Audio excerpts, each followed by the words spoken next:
Welcome everyone to the Josh and Josh show.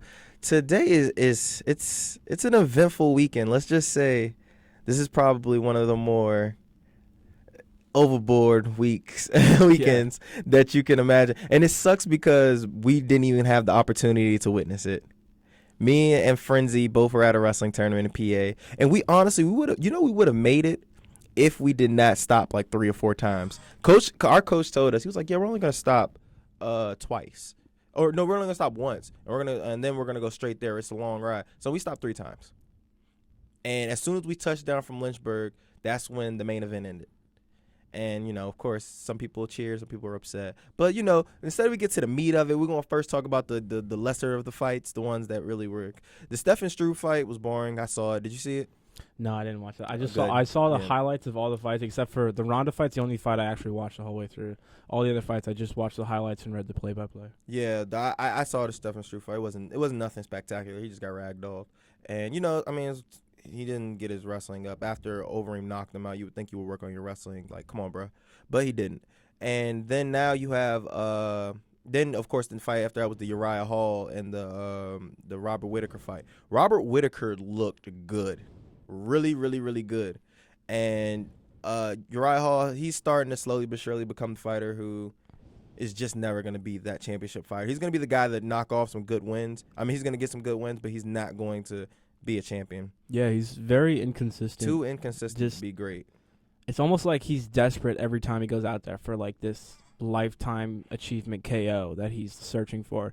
And when he doesn't get it, man, he just looks for it the whole fight and never came to be. He's a guy that's just potential, and I don't think he'll ever really reach it. It's sad, but hey, that's on him. Yeah. And then the co-main event was Joanna. Well, we got Mark Hunt too. Oh, Mark Hunt. Hunt. Well, I don't even care about that. Yeah, Mark man. Hunt. We was 100% right on that. We both Yeah. called a first round KO, and that's exactly what happened. A first round KO.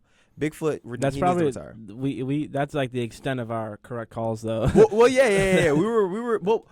Well, Yeah. the co-main event we got right. Johanna did win, and Johanna was dominant in her performance, but it was not as dominant as I thought it would be. Yeah, the first 2 rounds, Valerie. Well, Valerie Laterna. Yeah, Valerie. She actually put up a great fight. Yeah. So she was scrapping. Yeah, she was down. She was down for it. Now the later rounds, Joanna started to pick her apart slowly but surely, and Joanna did break her hand. But she put up a way better fight than Carla. She put up a way better fight than Panay. Yeah, So- I think what it came down to in the later rounds, she was doing damage, especially with the leg kicks. Yeah, And I think in the later rounds, it finally started to catch up with her. Yeah. And that's what really made the difference. she definitely was working, and then she kept getting kicked in the face. Like she got teeped so many times. Like too many. Like the first time it rocked her. Like I thought the fight might have been over already, but she recovered really quick, and then she came back strong. And but like I said, after that we were completely wrong about the main event. Yeah. But the only thing I say that we were actually we called spot on was that How she would do it. if that it was gonna happen, how Yeah. it would happen. The only thing we got wrong was the fact that we didn't think she would knock her out. We both said decision. Now I did mention that she could possibly get caught, but I really wouldn't even call it a caught, because basically saying she got caught was kind of basically saying she got lucky. Yeah, that if you get caught, it means like it's kind of fluky. She didn't Yeah, get caught. there was She, nothing fluke about this win. Like it was straight domination from 5 minutes till the 4 minutes and 4:01 that was left when she got KO'd in the second. Like she was getting picked apart. Yeah, there's a lot of things to talk about with that main event. So many. Starting with the fact that when I watched it, I was like in shock. I was just surprised. It was the Ronda in that cage. I didn't think looked anywhere near like the Ronda I've seen before. Really? I thought she looked totally different. I thought she looked beyond sloppy. Oh, but the thing She is though, looked- I think she always looks sloppy when it comes to her striking. She's never been a technical striker. Well, no, she's never been a technical striker, but she's very good at brawling and excuse me, but very good at pulling people in and getting her to fight her fight. And Yeah. and she was throwing things like the amount of desperation that you could see in her face, in her movements, Oh, in yes. what she was throwing. It was terrible. When she threw that hook and Yeah. Holly Holm ducked it and she fell down, she got up and you could see on her face, it said, "What the fuck am I doing?" Basically. Like you could see it. You could see it in her face, man. At that point, Ronda knew she was outclassed. You can slowly but surely see in the fight that she was losing confidence in her striking. Oh yeah. Like she just started looking desperate. She just started throwing whatever, and it was and also another thing which I find to be like the most stupid thing ever. She tried to box a boxer, and not only that, the boxer wasn't even just boxing. She was not just boxing. That's the funny thing about it. She was throwing kicks. She was throwing elbows. Ronda was throwing punches. Why are you fitting into I don't understand the game plan with that. Why are you fitting into what she already knows? She's been boxing since she was what, 16? Yeah, 16, She 16, knows 15. the boxing game. You're going to have to mix it up with her. If you're going to stand with her, that's what the other girls did. Yeah. Every other girl they fought, they threw kicks. You're going to have to throw. Well, when's the last time have you ever seen Ronda throw a kick? But that's my point though. You should She's not she's not one-dimensional, but she's not skilled in every aspect of the game for sure. Yeah, she's not. And that's the thing. I think she slowly but surely started to think that she was skilled, that she can stand with her. Her coaches were saying, yeah, she can stand with her. Yeah, she can. And that's kind of like the arrogance that kind of blows me about, her camp and her was, there's no way you're going to say it. And we've been talking about this, but I think this was like on the first episode where we were saying that there's no way that a person that's been boxing and kickboxing since they were 16, she's now 34. So she's been doing it for 18 years now. There's no way that Ronda's going to be able to catch up. Yeah, no way. With her skill. And Ronda's been boxing for probably 2 or 3 years now. There's no way you're going to sit here and catch up to Holly Holm, who, regardless of what we were saying about her credentials, 19-time, she still is a technical boxer. If you've been boxing for 19 years, you are technical. Oh, yeah, that's another thing you brought up is the coaching and the game plan. There was... did you watch like the corner when in between rounds when she went to a corner? They were like, "Oh yeah, good job." Yeah, they were like, "Good job, champ. Keep your hands up. You got the." And it was like, no, that's terrible coaching. No, like to be first off, like she needed technical, sound advice, and he should have been real with her. He should have been honesty. He should have been like, "You lost that round, and you're getting beat up. We need to change what's going on. We need to change it right now. Move your head." And it was. And there was just nothing of that. Like the coaching was terrible. I mean, it was absolutely terrible. Awful. Another thing was Ronda's hand positioning throughout the whole fight. Her hands were down. Most people, when they get tired, they get lazy. Their hands will typically drop to their chest level. Typically, you want your front hand by your chin, and you want your back hand by your cheek. That's typically where you want to hold your hands about. Most people, when they start getting lazy, their hands will drop to their chest areas. Unless you're Cruz, and it's always down. But then you had Ronda fighting, and her hands were by her hips. They were down super far. She was gassed. And she looked gassed. And I think that really played a large impact of the fight because her hands weren't up. Every time Holly Holm threw a strike, there was nothing to get through. It was fist to face. There was no hands. There was no defense. I know they have the percentages of the shots that she landed, but I really want to know her striking percentage. It had to have been in like the 80 percentile. It had to be. Or above, because she landed almost especially every straight left that she landed. Every straight left that she threw landed. Yeah. Every single one. Oh, and not only did it land, but Ronda almost ran into them. Yes. I mean, not even walked in them. She was charging into them. And I was just like, why? Move your head. That's the first thing. Like, move your head. She had no head movement. Her hands were down. She looked gassed, and it wasn't even like Holly Holm was taking it to the body or anything. She looked gassed in the first round. Yeah. I don't know if her training was off because of what she's doing with movies or media or. And we're getting into that later too. Like we're talking about her extracurricular activities and stuff. But as far as I'm gonna go off of one in cage. And, we can speculate and all that other stuff, what she's been doing with her camp and all that stuff. But what we've seen right there, I can't sit here and say, oh, it's such a humongous different Ronda. The funny thing is, she, at the beginning of the fight, I thought she was patient at first. She didn't charge her. She did not. She tried to, walk her down, but she wasn't like just straight throwing punches like she did versus Betchy or like she did versus Sarah McMahon or Alexis Davis. Alexis Davis, yeah. Yeah, she didn't just straight throw punches out from from second zero. No, she took her time and then she tried to, pick her shots and stuff, which once again, it kind of didn't work for her because Holly is just more skilled. Movement, man. They figured out, man. Footwork was just bar none way better for Holly Holm. And like you said, you have to expect that one. Who has the better coaching? Holly Holm. Holly Holm. Has way better coaching. Absolutely. Who has the better footwork? Who has the better skills when it comes to stand up? Holly Holm. Are you really gonna sit here and try to test that? Now, I also would give Holly Holm credit because she did not let her put her up against the cage. As soon as she did, what happened? She turned her around and she threw strikes to get out.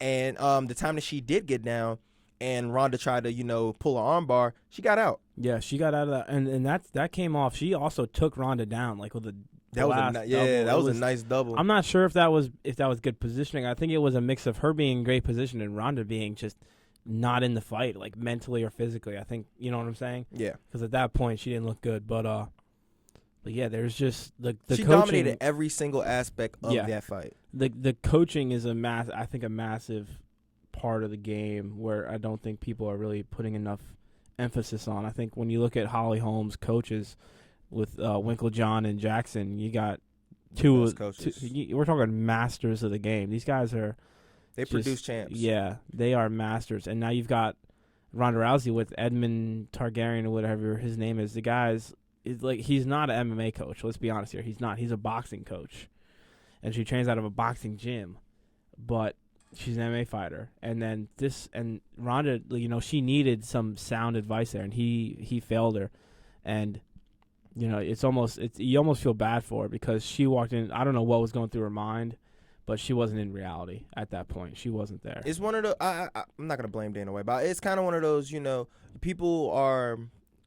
They talk about you so highly that you eventually believe what they say, and by calling her the Mike Tyson and all that stuff, she started to slowly but surely believe that she is a Mike Tyson. And I mean, I guess in ways you can call it a somewhat fair comparison, but even in that aspect, you're not like the real Mike Tyson, where Mike Tyson actually throws hands. Well, I think the Mike Tyson references come to her dominance, not necessarily because her striking game. I think the dominance, which is weird because she's now following the path of Mike Tyson. Mike Tyson was world champion. He got knocked out by Buster Douglas in 1990, and Buster Douglas, I mean, that was probably the biggest upset in combat sports history. Yeah. Holly Holm and Ronda Rousey, in the Holly Holm-Ronda Rousey fight, Holly Holm was a 12-1 underdog, which is significant for a title fight. Significant to win that fight. Buster Douglas was a 42-1 underdog when he beat Tyson. Yeah. So that's definitely the biggest by the numbers. It's the biggest upset, but this one is still up there. But even with that, with the Mike Tyson thing, this is how I look at it with one. Didn't Buster Douglas, his mother died or something like that? Yeah, his mother died, and then the story is his mother died, and he promised his mother that he would beat Tyson. And I mean, people can say that's somewhat of an excuse or whatever, but people don't understand, human emotion matters. Yeah. When, and you don't know what kind of relationship him and his mother had. And I'm pretty sure it was a great one for him to, do that. But, when you're that motivated and you're like, my mother died, she wanted me, I told her I'll do this, you kind of, go out of reality. And not only just that, but the fight, while, Buster Douglas, even before knocking him out, was winning that fight, let's not pretend that Mike Tyson didn't have some glory time in that fight either. Mike Tyson dropped him. Yeah, almost Mike Tyson knocked him out. Yep. And, if it's supposedly, some people even complained about the ref counting too slow. But Mike Tyson did give him a fight. This right here was completely just utter dominance. There was not one time that Ronda Rousey even had a moment. It was all Holly. Yeah, I think one of the things you brought up in that what you just said was motivation. Holly Holm she's got so much to prove. This supposed 19-time boxing world champion coming over at MMA, first title fight against the girl who's considered the pound for pound hasn't lived greatest up the height. Greatest female athlete ever. And now you've got all this pressure, motivation, and she wants to become champ, and that's a lot of motivation for Holly. And then you've got Ronda over here, who's already been at the top of the mountain, who has been untouched at the top of the mountain, and she's got all this movie stuff, she's got all this media stuff, she's doing interviews, she's doing talk shows, she's got all this stuff going on. It's like we don't know how motivated Ronda was for this fight. We don't know what her mindset was, how focused she was, because she didn't look focused in the cage, so I'm assuming she wasn't focused in her training. I can't even sit there and say she didn't look focused, because she looked the same. She still has that evil face. She has that in every single fight. She still does her little, I don't know. She has this little way about the way she goes about her fights every time she's in the cage. It looked the same, honestly. I didn't see anything much so different,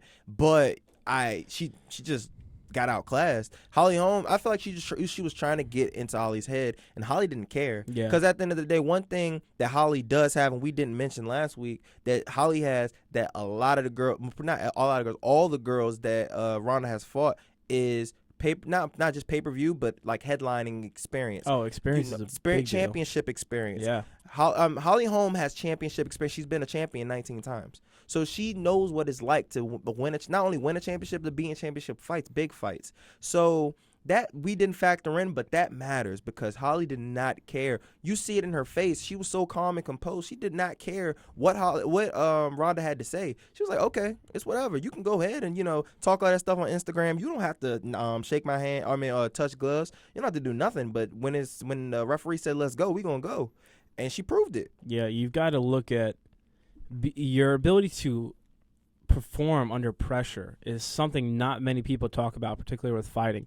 But you look at Holly Holm in that fight, man, she looked like this was another day at practice. Yeah, she was a gamer. She was moving. She was fluid. She wasn't tense at all. A lot of people, though, like when they're under pressure, they get real tense.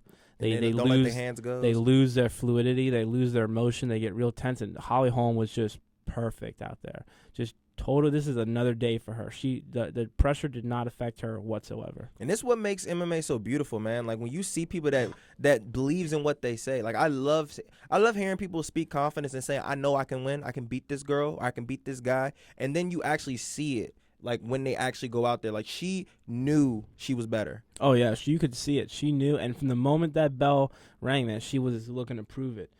And Ronda just played into her game so well. I mean, when you've got a technical striker who's got a better reach advantage than you and better movement than you, the one thing you don't do is charge into them. Never. Look like it's similar to the way Machida fights.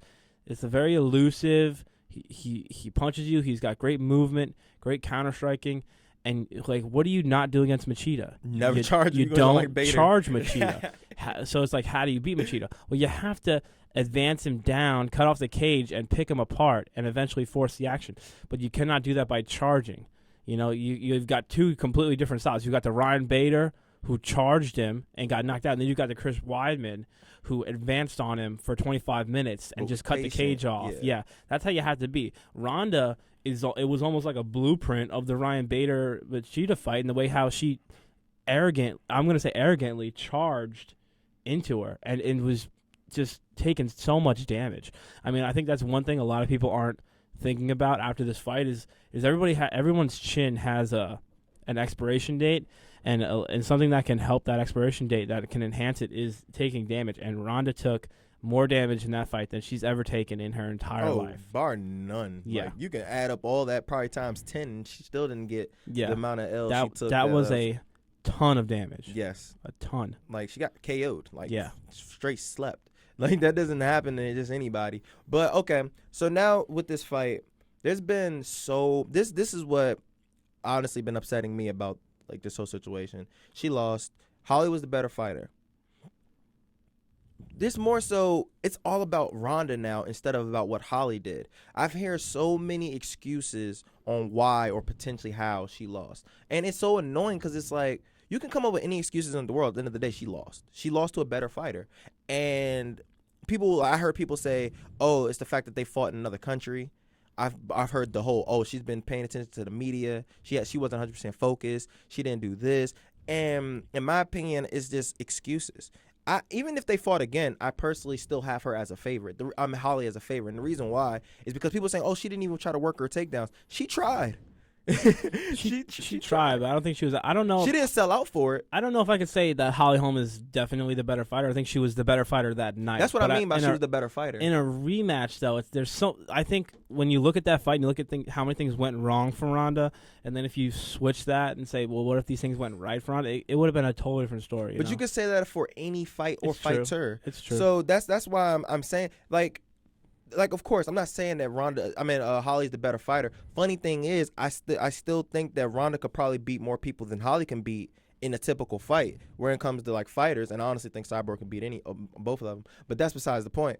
I just believe that regardless, we got to give Holly her dues and also say that with Ronda, you you have to humble yourself. You have to get better, and you also have to work on, now she have to. I feel like she has to work more so on her takedowns because she, like I said, you can't sell out versus your takedowns versus striker like Holly, because at the end of the day, you still got to get close. And she has a reach advantage, even though it's not super distinct, it's still a reach advantage, and she has footwork.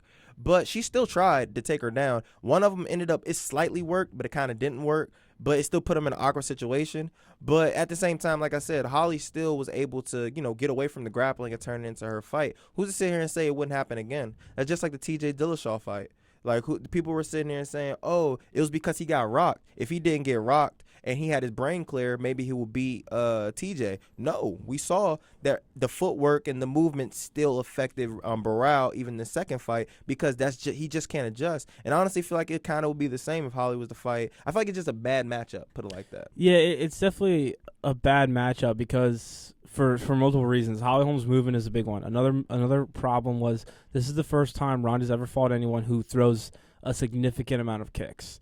No one she's ever fought before throws a significant amount of kicks. That's a mountain that Ronda Rousey has not had to climb before, and let's face it, she didn't really know how to climb it. So there's a couple of things wrong with that. I think we do have to give Holly Holm her dues, but we also have to give credit to Ronda Rousey, not for losing, but I'm saying we cannot, because of one loss, we cannot forget who she was and what she's done for the sport and her legacy.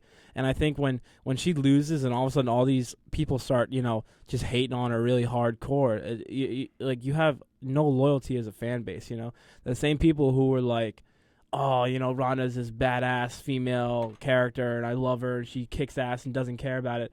The next day they were like, you that's what happens when you don't touch gloves. It's like, well, who the fuck are you to say that? Like, you don't even know what you're talking about. It's like, you're either a Ronda fan or you're not. If you're not a Ronda fan, hey, be happy. But if you are a Ronda fan, don't throw her under the bus because she lost one fight. We're all human. I completely agree with that. I hate bandwagoners. If you're gonna sit here, go on Twitter. It's full of them right now. I'm hip. Like, of course, because when it's the hot topic, that's what people do. They want to hop on. If you were one of those people like me, and I don't care, because I was an avid person that did not believe that Ronda was as good as everyone was saying. I never said she was a bad fighter. She's not. She's a great fighter. But I always thought she was the most hyped fighter of all time, and I still think she is. And I was happy when she lost, because now it finally brought her down to realism, because people were saying some of the most ass-belonkerous shit. I made that word up, but I don't care. People were saying the most fluke stuff. One, she could beat Floyd. Two, she can beat TJ Dillashaw. I'm like, bro, no, stop putting her up in this high-ass pedestal. She's the greatest athlete of all time. I mean, the most dominant athlete of all time. Two, the greatest athlete of all time. No, none of this shit was true. I just don't believe that, and I never did, and I never will, and that's what kind of made me just slowly but surely be like, all right, I just want her to lose now, because I feel like now Dana White is really, he sees that she's a cash cow, so now he's exaggerating, and now he's bringing other people that has nothing to do with boxing. I mean, nothing to do with the UFC, and it's starting to make it sideshowish. Like, you're bringing in Floyd, now you're bringing in Kim Kardashian, now you're bringing in Justin Bieber, now you're bringing in all these people, and now Ronda's talking shit about these people, and now it's like, okay, who are you? Who are you now, Ronda? Now you want to talk about these people, and now you got knocked out. So now you reap what you sow. Now you want to talk all this shit about people. Now people are picking on you. So how are you going to react? Now, but I don't like the people that try to defend her and say, oh, well, she's done this more than anybody else has done in their life. So what? That's not the point. The point is, if you talk shit, you're liable to get picked on once you stop losing.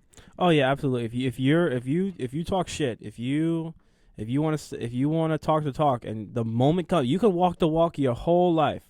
But you have to, if you don't walk the walk for one moment, that's all it takes for them to tear into you. Especially in today's world. Yeah. Like, let's say everyone has a voice now, man, on Twitter, social media, Facebook. If there was a Muhammad, let's say if Muhammad Ali was in today's time and he was talking all the stuff he talked, everybody would still love him. I'm not gonna say people will hate him, but as soon as he gets knocked out by freaking Joe Frazier or freaking Eddie Shaver or whoever else knocked him out, guarantee you there would not only be memes about it, everybody will pick on him and say, oh, he shouldn't have been talking shit. That's just the world we live in. Same thing with Floyd. If Floyd got knocked out, it would have been worse for Floyd. It would have been trillion times worse for Floyd. And it'll be worse for McGregor if he loses against Aldo too. It'll be a whole lot worse. I think Ronda's would be worse than Connor's. Because I think Ronda's still more known in the world than Connor. I think in MMA community, though, yes. Because he's talked way more shit than Ronda has. Another thing is like, you look at the people, like, this is kind of like a compliment to Ronda Rousey because if you look at it like a couple years ago, let's think of like really like what are some of the like the really big fights in recent years? Like John Jones Cormier was like a really big fight, And Silva Chael. Yeah, Silva Chael was a big fight. You know, Silva Weidman was a big fight. Like JDS Kane 2 was a big fight because it was, you know, the rematch that happened. GSP Shields was like a massive fight. Unfortunately. And you look at all these fights and zero of them garnered the kind of media attention, worldwide attention to the sport of MMA like Ronda Rousey does when she fights. Of course, that's because she's a female. Yeah, and you look at these fights and it's like, look at the people tweeting about this fight, man. Donald frickin' Trump tweeted about it. Now, Lady Gaga. He tweeted something mean about Ronda. I'll say that. He did say something. But you have a presidential candidate tweeting about the result of an MMA fight. But that was mainly because she said something about him. Well, no, he was mad because she endorsed Bernie Sanders. No, she said something about him too. She supposedly, like, Donald Trump said that Ronda Rousey was a supporter, and then she was like, she supported Bernie. She was like, no, the hell I'm not no supporter. I would never vote for him. Yeah, and he didn't like that. But the point I'm trying to make is that you look at all these celebrities, like Ronda has broken MMA really, of course, more into the mainstream world of sports than anyone has, and you can't really take that away from her. There's still so much. And then, right now, like, people are talking a lot of shit about Ronda. People are saying all this shit. But, like, what happens? Like, Ronda said she wants to take a break. What happens? Ronda takes, like, a couple months off, gets, like, mentally fucked, starts training again at a different camp with a different coach. I don't think she's going to do that. Well, she needs to. But let's say that happens. Then she comes back, UFC 200, defeats Holly Holm, first-round submission. I think she literally is not only right back where she was, but even in a better spot. Because the one thing about people when they look at their heroes, when they look at people they look up to, when they look at celebrities, is they want to be able to relate. And it's very hard for us. We can admire Ronda Rousey when she was undefeated, but we could not really relate to Ronda Rousey because not many, almost zero people in the world have done what she's done in any field. Whether you're a doctor, a lawyer, a cop, or whatever, you very rarely ever never lose. But now you've got this person who everyone already admired and looked up to. Now she's got a loss on her record, a devastating loss, fucking devastating loss. If she can come back from that and return to her old form and be even better, people are going to relate to that. People are going to relate to her ability to overcome that. I'm trying to think of who else did that. Somebody did that, came out, like, had a loss and came back, like, GSP. Yeah.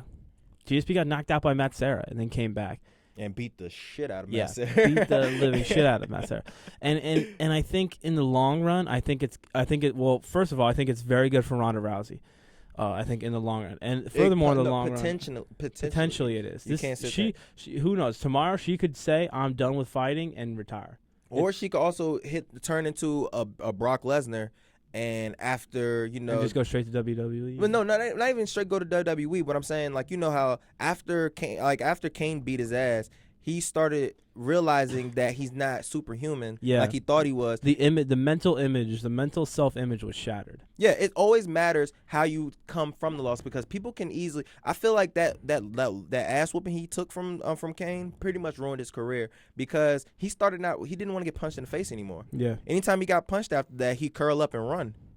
So, we will have to see with her. I'm not saying Ronda's that kind of person. I do think Ronda's mentally tough. She's been a competitor her whole life, and I feel like she's too egotistical to sit there and say, "Oh, I'm gonna take this ass whooping and I'm gonna let everybody else do it." And also, like we said before, the women's division just isn't deep enough. Like, will she beat Holly again? That remains to be unseen. But as far as everyone else, I'm pretty sure she could still beat the shit out of. Oh, yeah. She's definitely still the number one. She's not the champion anymore. She's number one ranked outside the championships now. It's going to be interesting, though. Amanda Nunes. It's nice to see how that goes. I want to, because that's actually what we need. What we can talk about afterwards is who's going to be for Holly. Because if she's taking a few months off, who's to sit there and say she's getting an automatic rematch? What's an automatic rematch? It's an automatic rematch. I have no doubt. No, the only reason why I'm saying that money. No. I know that. But I'm saying the only reason why she might not is because Ronda says she wants to take a little bit of time off, and Holly Holm might want to fight after. Yeah, but think from UFC's perspective. You've got Holly Holm, like. you want to protect Holly Holm for one reason only. You want to protect her for a Ronda rematch, probably at UFC 200. Yeah, that's where everybody was talking. Yeah. So you don't want Holly Holm to fight anybody, regardless of how sucky they are, because what flukes happen, bro. And what happens if Holly Holm loses before she can rematch Ronda?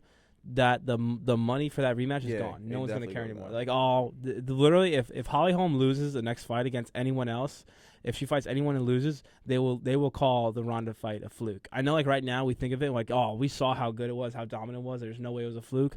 If Holly Holm was to fight another person and lose, they would call it a fluke. But the funny thing is, though, I can see Holly Holm losing another fight. Oh yeah. Like it's not like. Well, because she had one good night. Yeah, exactly. Like every other time we've seen her, it hasn't been impressive. Like I can definitely see her losing a fight. That was my whole point from the get-go, was the fact that the women's division just was not that stout, and that she is a pioneer. She, in my opinion, is the Royce Gracie of women's MMA.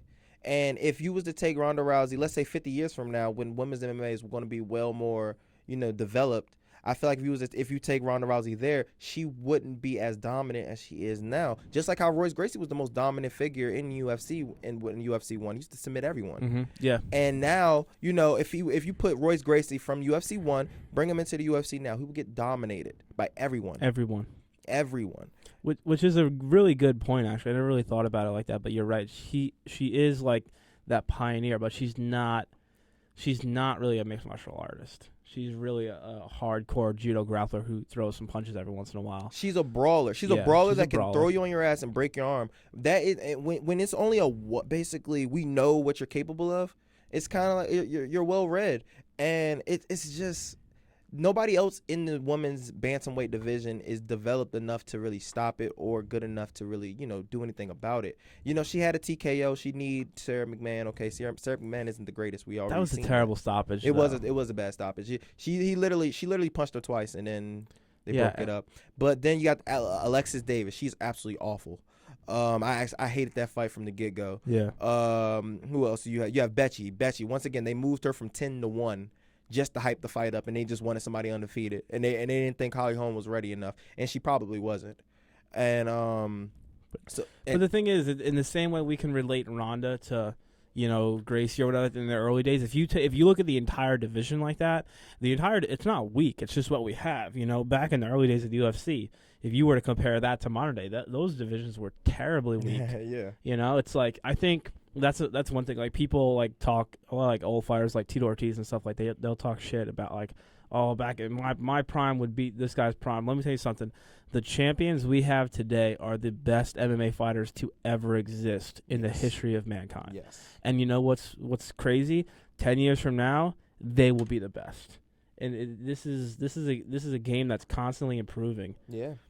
And you're gonna start and that's the funny thing about it. You're still slowly but surely seeing people with no holes. Oh yeah. Like so, just imagine even male MMA in 10 years, in 15 years, 20 years, when people are kids, practicing everything. It's gonna be ridiculous, and I'm excited to see it. But with back to Ronda, this is one thing I hate, and I wish people stop. All because you're not a fan of Ronda Rousey doesn't make you sexist. All because you do not, or because one, she's still fighting another female, and I was pulling for Holly Holm. One, because of all the stuff she had to deal with. Two, she worked her ass off. You see that she worked her ass off. She was focused. You have to be happy for people like that. So at the end of the day, it's not like we're sitting here and just shitting on her because we think girls suck. No, nobody thinks that. I love watching women's MMA. I honestly thought when women's MMA first got put into the UFC, I was like, I guarantee these are going to be more exciting than a lot of the guy fights. And a lot of their fights are more exciting. Like, if you really want to think about it, they have exciting fights. But at the same time, I am going to call a spade a spade. If I'm going to look at a fighter and sit there and say, okay, is she really what I think she is, or what everybody's saying? And the shit that you heard from Ronda was just so asinine. It was just so ridiculous that it just made me just shy away. And then she didn't want to sit there and say, yeah, I think I could do this. I could do it. No, I could beat the shit out of him. I could beat the shit out of her. I could do this. I don't care. I don't think anybody could she said she could beat Kane. Like, come on, son. She said she could beat the heavyweight. Yeah. She said some crazy stuff, but it's kind of a hard place to be, because like you want to be like, I'm a Ronda fan. So it's like I'm a fan of her fights. I'm like, I feel almost conflicted, because it's like when she lost, you really like. I felt like I felt like punching the chest a little bit. I was like, damn, like she lost, like fuck, bro. But at the same time, it's like, Doesn't matter how Holly- you feel like- if Chris Weidman loses. But go ahead.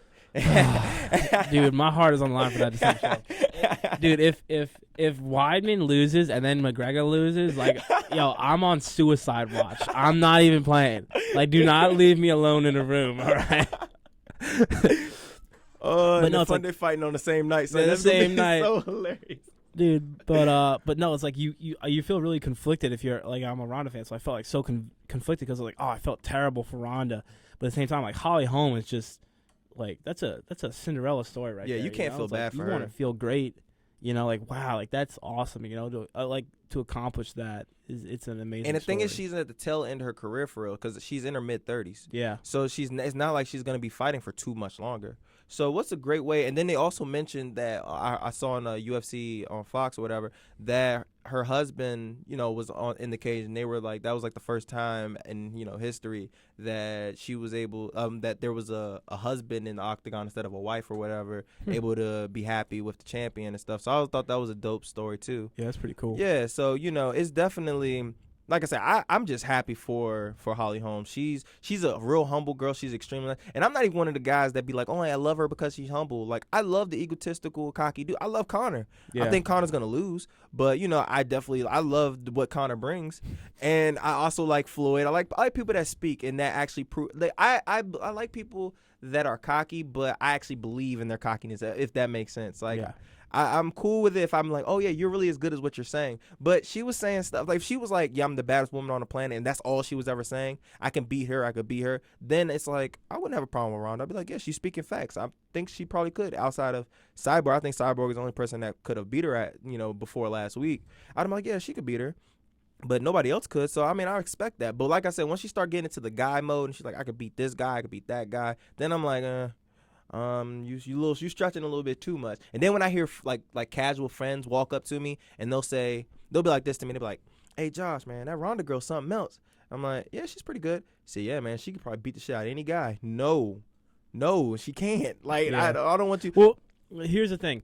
Ronda would beat the shit out of any guy who doesn't train MMA. Yeah, If we're or talking that's like not unnaturally if bigger we're than her. if we're talking about some of like the pussy guys who walk around like this school, who Yeah. are walking around like 150 pounds, they don't work out. Like Ronda would break them in half. Of course, no But doubt. like we're talking, like people ask me all the time, like, you think you could beat Ronda? I'm like, fuck yeah. It's like, Like, same I'd thing. smash I would Ronda, beat the man. hell out of her. Yes, He's like, 135 pounds. All right. I obviously have a bit of a size advantage, but I have a massive strength advantage. I mean, it's a no brainer. Like when people who don't know any better are so easily influenced by media and hype and all that crap, which is a testament to how well the UFC and Ronda have portrayed her. but now it When makes you got casual people thinking that she would, So okay, Is that legendary? a good point would be like one of my favorite radio stations to listen to is Breakfast Club. Like they mainly focus on hip hop and they talk about like culture and all this other stuff, like what's going Dude, on. I used to listen to that when I was driving to work every day over the summer. Yeah, it would say It would be that, and something it'd be Elvis Duran in the morning show. Or yeah, something like I that. like that show too. Yeah, Yeah, so they were talking. They don't really talk MMA like that. They don't talk. They talk sports, but it's never MMA. yeah. And the only time I think they've ever really talked about it was either when it had to deal with Weidman or John Jones. So, they brought up Ronda, and they actually gave Ronda donkey of the day because of the shit she was talking, and she still lost. But, the fact that they all were watching the fight is a testament to what you were saying by the UFC is smart by, hyping her up, but, getting viewers. But now they look like a joke. And Dana White looks like the biggest asshole because he's been talking all this shit about Floyd also. Been talking all this stuff about, Ronda, and now she gets knocked out by a female boxer with 6 knockouts. I don't know if they look like a joke. I think it adds legitimacy to the UFC. I think there's still a lot of retards out there who are like to equivalent the UFC with a WWE type situation. And I think when you look at upsets like this, it proves like these fights, like they are real. Yes. And this is not scripted. This is not pre-planned. This is not a cash cow for the UFC to make money. These are real fights, and we're humans. No matter how good we can hype Ronda up to be, she's still human. And she still has to go out there and fight. It's still possible for her to lose. So I think that this fight, like, I don't think it makes the UFC look like idiots. I think it shows how crazy humans are, man. How you really never know when you lock two people in a cage to fight, anything can happen. Did you see Dana's fight at the presser? At the post conference. Nah, man, he looked upset. He didn't look like the happiest guy. But I mean, at the same time, when you look at it, from Dana White is like, if it makes money, it makes sense. That's kind of his idea, and he's all about, he's the president of the company. It's his job to make the company richer, make more money, more successful. Yeah. So that's that's how he should look at it. But I don't think looking at this is like a negative way. I don't think it should be a negative thing. No. I think there's negative sides to it. But I think if you're the president of this massive fight company, you have to be able to work this into a positive. And working that into a positive is a Ronda comeback story, man. And think about the rematch. Think about how many tickets that would sell. Oh, that's going to sell. By itself, it's going to sell. Yeah. We're talking Ronda's fighting at all, it would sell a lot. But now it's like the rematch. Like, everyone's going to want to see what happens. Everyone's going to see the improvements, the adjustments. If Holly Holm's for real, Well, she's for real. I don't care. No, she's for real. But what I'm saying is, like, I don't even look at her. You look at her previous fights, and then you look at the fight in Ronda. Both Ronda and Holly Holm, neither of them. I think this is one thing that a lot of people never really thought of. Neither Holly Holm nor Ronda Rousey looked anything like they used to in that fight from their previous fights. Ronda looked terrible compared to her other fights, and Holly Holm looked fucking amazing compared to her other fights. Well, once again, another good point will probably be the TJ. I remember looking at TJ's record before he fought Barao. Oh, yeah. And this is before. That was his main event against Barao was the first time he was on a pay-per-view card, I think. And not only that, but I remember he had like a split decision win over like a nobody. Like 2 fights before it. And I was just like, and this guy's going to beat Barao, who once again, everybody was hyping up just like Ronda. Well, no, of course, Ronda, it was more hyped than Barao. But at that point, people were starting to say, oh, Barao is the best, is the pound for pound best of all time. Yeah. And we were like, man, okay, look, I'm looking at it right now. He had a split decision loss, actually, Rafael Sansao. And I was like, and this guy is going to beat Barao? And this is just 2 fights before, and he beat Mike Easton, who's not even in the UFC no more, and he beat him by decision. And you would have told me that he would have TKO'd Barao in the 5th round, I would have been like, shut the hell up and get out of my face.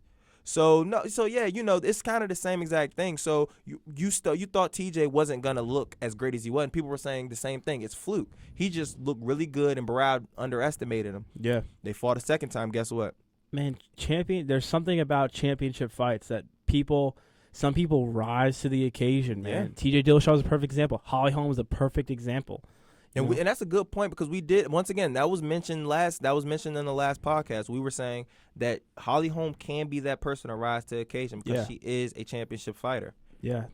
It's crazy to think about, but man, you put a belt on the line, you put a world championship on the line, and it changes people, man. It changes them mentally, and when you change their mental state, everything about them changes. A good comparison, I'm gonna go amateur wrestling. You know Jay Jagger? Yeah. Jay Jagger is a great comparison because this guy, I remember he would be in a NCAA college tournament, and he'll have probably like 5 or 6 losses. He probably would be ranked like 5th or 6th or whatever, and he will win the national. I think he won 2 national championships. Every single time it was on the line, and it was a national championship on the line, he showed up. And he would have like 6 or 7 or 8 losses. And you just be like, this guy's about to win a national championship. No, you expect a guy that's either undefeated, 1 loss, 2 loss. Yeah, the potentially win. Not a guy with 6. Yeah. And, certain people, they just show up. They just do better. Kyle Dake is another one. Kyle Dake, he'll have like a couple losses under his belt, but every single time you knew if it was an NCAA tournament, you were like, all right, he's gonna win. Yeah, man. His sophomore year, he didn't even win his conference. He qualified for nationals, didn't win his conference, was seeded I think 4th, and won the tournament. And won the tournament in dominant fashion. Exactly. Wasn't even a close match. Like, some people are just that kind of like you're just born with it. That's one of those it factors. That's just either you have it or you don't. You can't train that. And Holly Holm clearly has that it factor. So it's going to definitely be, like, I expect the next fight to be better than this one, just because I don't expect Ronda to be. When you say better, you mean more competitive? I expect it to be a little different. I expect Okay. Ronda to try to grapple more. I'm not gonna say it's gonna be more competitive because I feel like if she can't get it to the ground, it's gonna look just like it did Saturday. Because I don't believe that she can strike with her. That's just I didn't even think 2 weeks ago she could strike with her. We both were saying that she's gonna break her arm. Nobody was saying that she can outstrike Holly Holm, because we knew that's a tough feat to get. One thing that you could, you take one thing and change it, and I think it changes the whole fight. If you take Ronda and put a little more patience in her and have her not charge in, it's like, what does Holly Holm do? Because Holly Holm's a distance fighter, so she would have to charge it. What if Ronda played a more elusive game with her? I think that could change up the striking significantly. The reason that she was getting caught, she wasn't really getting caught by Holm attacking. She was getting caught by Holm counter striking when she would charge in. So let's say, now I'm not saying she would because this is Ronda's style, but let's say for the next fight, Ronda doesn't charge in at all. She plays a more elusive game. She picks her shots. She goes for quick takedowns, gets her up against the cage. I think you're talking a significant change in how this fight goes, which is that kind of small difference. See, but the thing is, I still feel like if she was to do that, that fits into more so Holly's game. Like, staying patient. I feel like that's what Holly wants to. Her footwork is just too good for her. And I don't feel like that would just work for her. If she tries to, be patient, I feel like she'll just get picked apart and she'll just have her way with her again. Like I said, I just have a hard time seeing her striking wise. She needs to take it to the ground and if anything, wear her out and then potentially be able to, try to stand with her. But as far as, like, and the funny thing is she was fine condition wise. Like, of course she only fought 2 rounds, but she was she looked good. She looked good. Like, the kick was perfect. She had a 6-pack. She looked cut. She looked physically the most prepared she's ever been, I think. Without a doubt. No doubt. She literally believed it. And that's, like I said, that's why I love MMA. Like, you really find out who believes that they're actually can beat people that are top ranked. Because you always hear these and you start to slowly but surely believe that certain people are unbeatable. And I definitely believe Ronda Rousey in the 135-pound division was unbeatable. I thought if she bumped up and she fought Cyborg, I thought she would take a loss. I still believe that. But I thought if she was to stay at 35, I didn't see nobody beating her. Like, no. So, when that actually happened, it's like, man, this is why I love this sport. This is why I love MMA. Because anybody can get beat on any given day, and it can happen in spectacular fashion.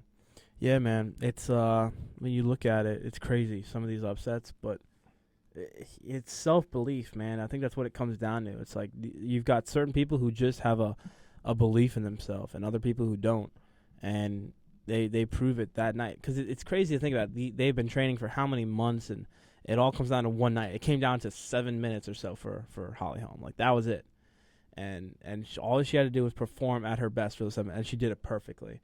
And you can't take that away from her. It was just an amazing performance. That's something that's going to define her life. The funny thing is, and I'm probably get called crazy from every human being but I honestly don't believe this is the greatest UFC upset, in my opinion. It's not for me. I don't know if it's the greatest upset, but they're saying that it is. They're saying it's the greatest UFC. I personally don't believe. I'm not as shocked with this loss as I was for Barao, honestly. Yeah, I'm not as shocked because it's like if you looked at the game, it was like it wasn't unbelievable that could happen. Yeah, it was a possibility. Just because she is a striker. Yeah. TJ Dillashaw was not a striker. Yeah, he was a wrestler. And fighting a guy, and he was just coming off he was on a one, it's not even a streak. He came off just winning one fight. Yeah. So it was just so unbelievable that you would even think. And Barao was knocking out everyone, knocked the shit out of Uriah once, and then beat the shit out of him the first time. And then we were just thinking, okay, he's fighting a lesser Uriah Faber. No, he's not going to win.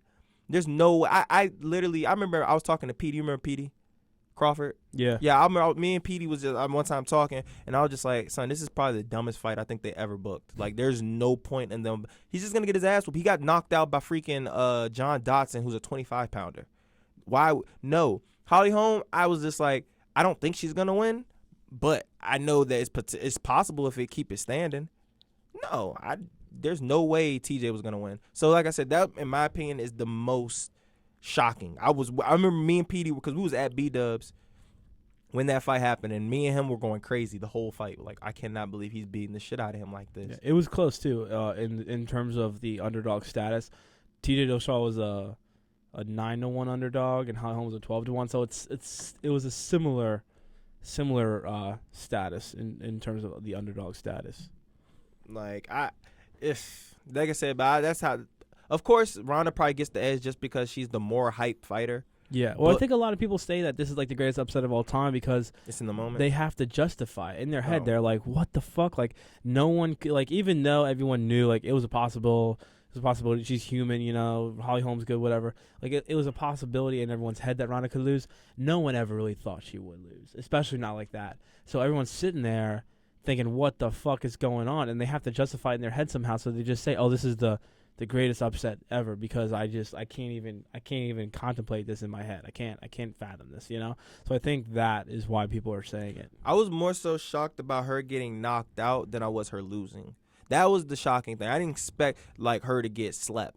Like, I just didn't see it because, like I said before, she had a hard time knocking out other girls that was in the UFC. So I was like, okay, she's not going to knock her out. She can beat her, but I don't think that she would be able. You were saying that, yeah, it would be like Carlos Condit and Nick Diaz. She would have to run away and beat her by decision. We were saying that it's possible, but I didn't see any way possible TJ could win this fight. I did not see none. I didn't think he could grind out a win. Because I didn't think he would be able to take him down. And I was right. He couldn't take Barao down. He couldn't take him down at all. So I was like, okay, he's not going to take him down. So what is he going to do? Stand with him? Okay, it's a matter of time before he catches him with something. Okay, guess what? He got knocked out. Well, I think that fight proved that speed kills, man. Like, he had a significant speed advantage over Barao. And footwork. So I think when it comes down to it, I think speed is more, especially if you're talking lighter weight classes. Like, I'm not talking heavyweight. In heavyweight, pretty much it all comes down to power anyway. But we're talking lighter weight classes. Speed is one of the most important things. I'm talking like top three. It's like you have to have confidence, you have to have skills, and you have to have speed. If you don't have those three things, you're in trouble at the lower weight classes. And Barao didn't have speed. He had power. And he got picked apart. Every time he threw a punch, TJ would beat him. But, I think that's one thing that a lot of people don't know about MMA and about combat sports in general. The difference between the champion and the difference between everyone else is usually it's nothing more than a couple of seconds and a couple of inches. TJ Dillashaw was a couple seconds faster than Barao, and his shots were just landing a couple inches before Barao's would, and that made the whole difference of the fight. Holly Holm, couple seconds faster, a couple inches further than Ronda, and it made the significant difference in the fight. But that's literally the difference. That's all if she can fix those couple seconds, a couple inches, I think in a rematch, man, I'm telling you, I think she will win a rematch. In a rematch, I'm gonna go with the champ, but I could definitely see Ronda, of course, winning because Ronda is still Ronda. But I'm just gonna go. I just don't think she'll be able to take her down. I feel like she's been really working heavy on her takedown defense, and it kind of showed. And getting away from the cage, I feel like the footwork is still gonna be an issue. So it'll be interesting. But let's say, for instance, Ronda loses again. What's next for her? You think she retires? Yes. I think Rihanna has too much pride to compete and not be champ.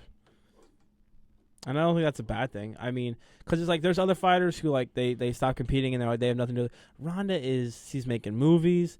She's got these TV things. She had the interviews. Like, I don't think that stops with this because she's still a draw. It didn't stop for Gina Carano when Cyborg murdered her in the cage.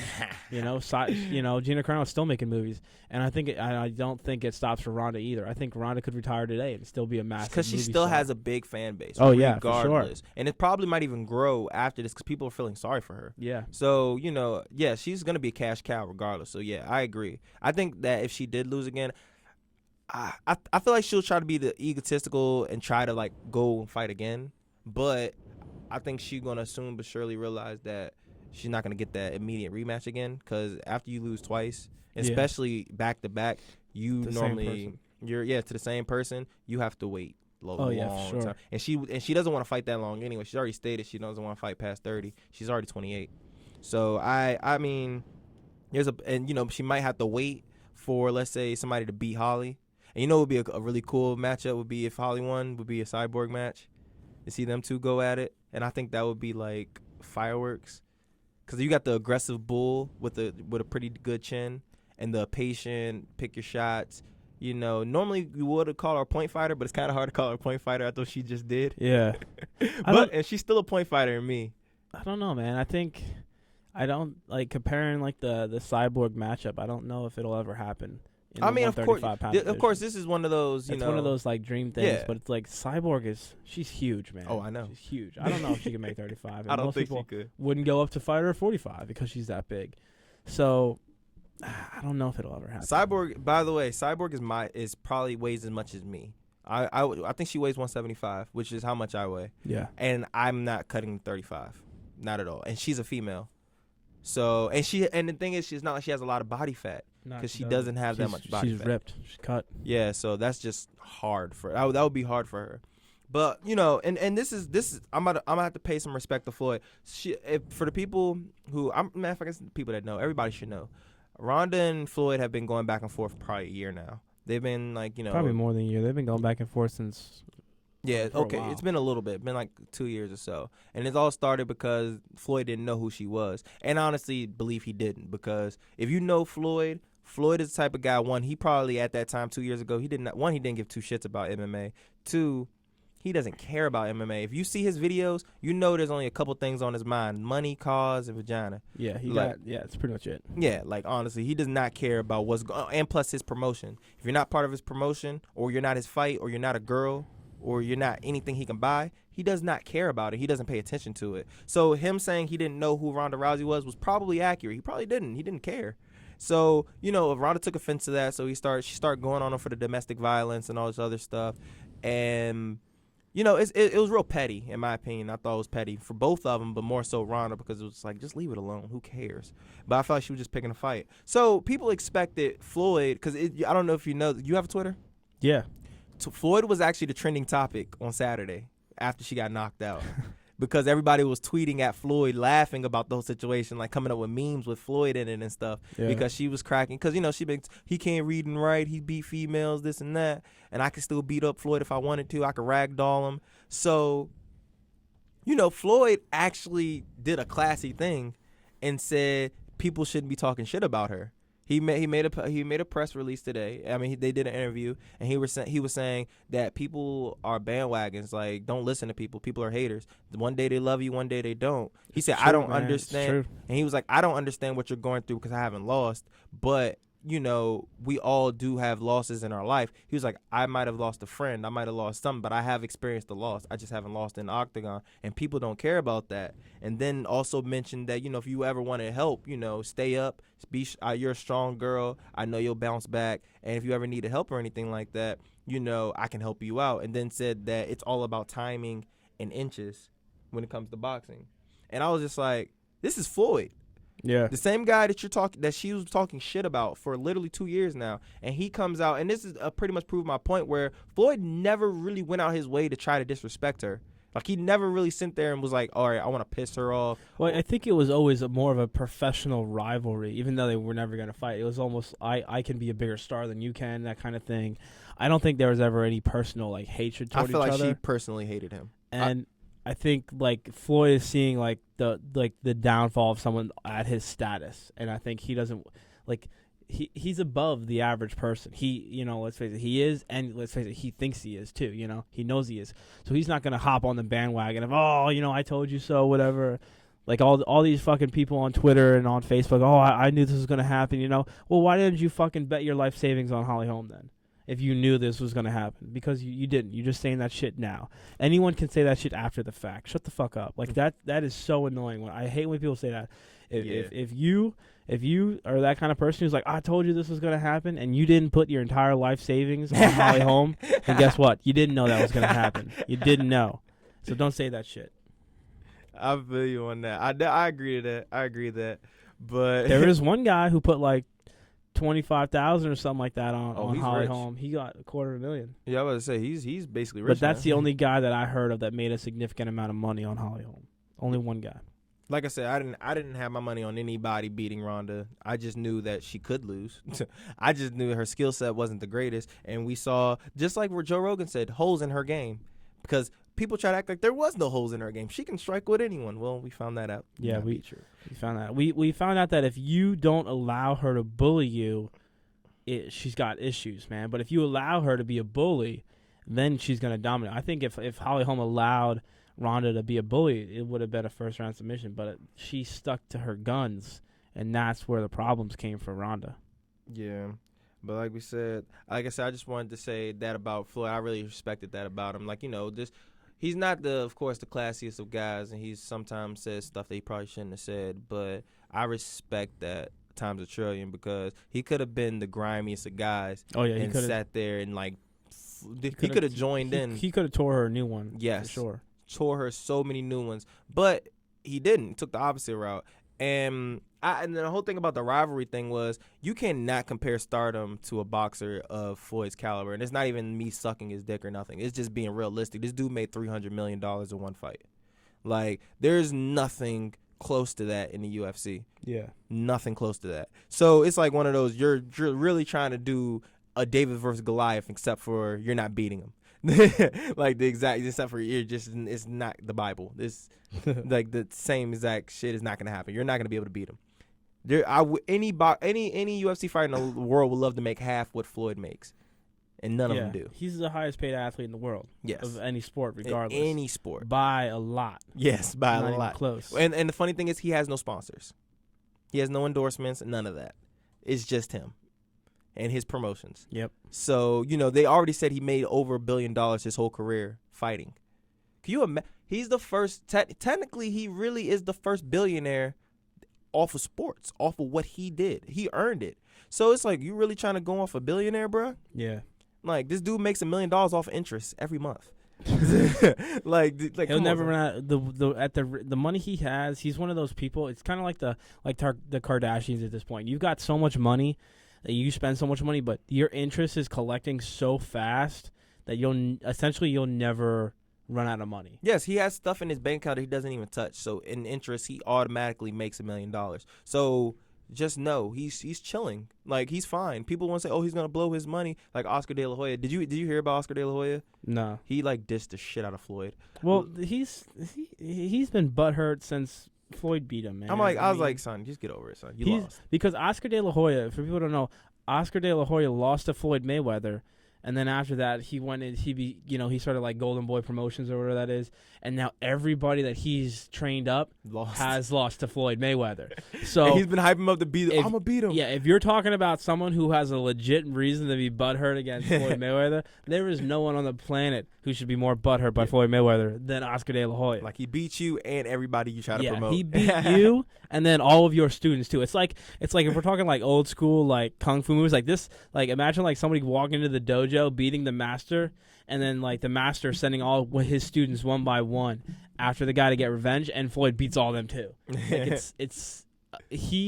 of course he's gonna have bad things to say about Floyd. Why wouldn't he? And that's just like when they had, because they also had Ron, which I thought was stupid. Oscar De La Hoya had the audacity to have Ronda on the Ring magazine. Yeah, see, a lot of people are talking shit about that.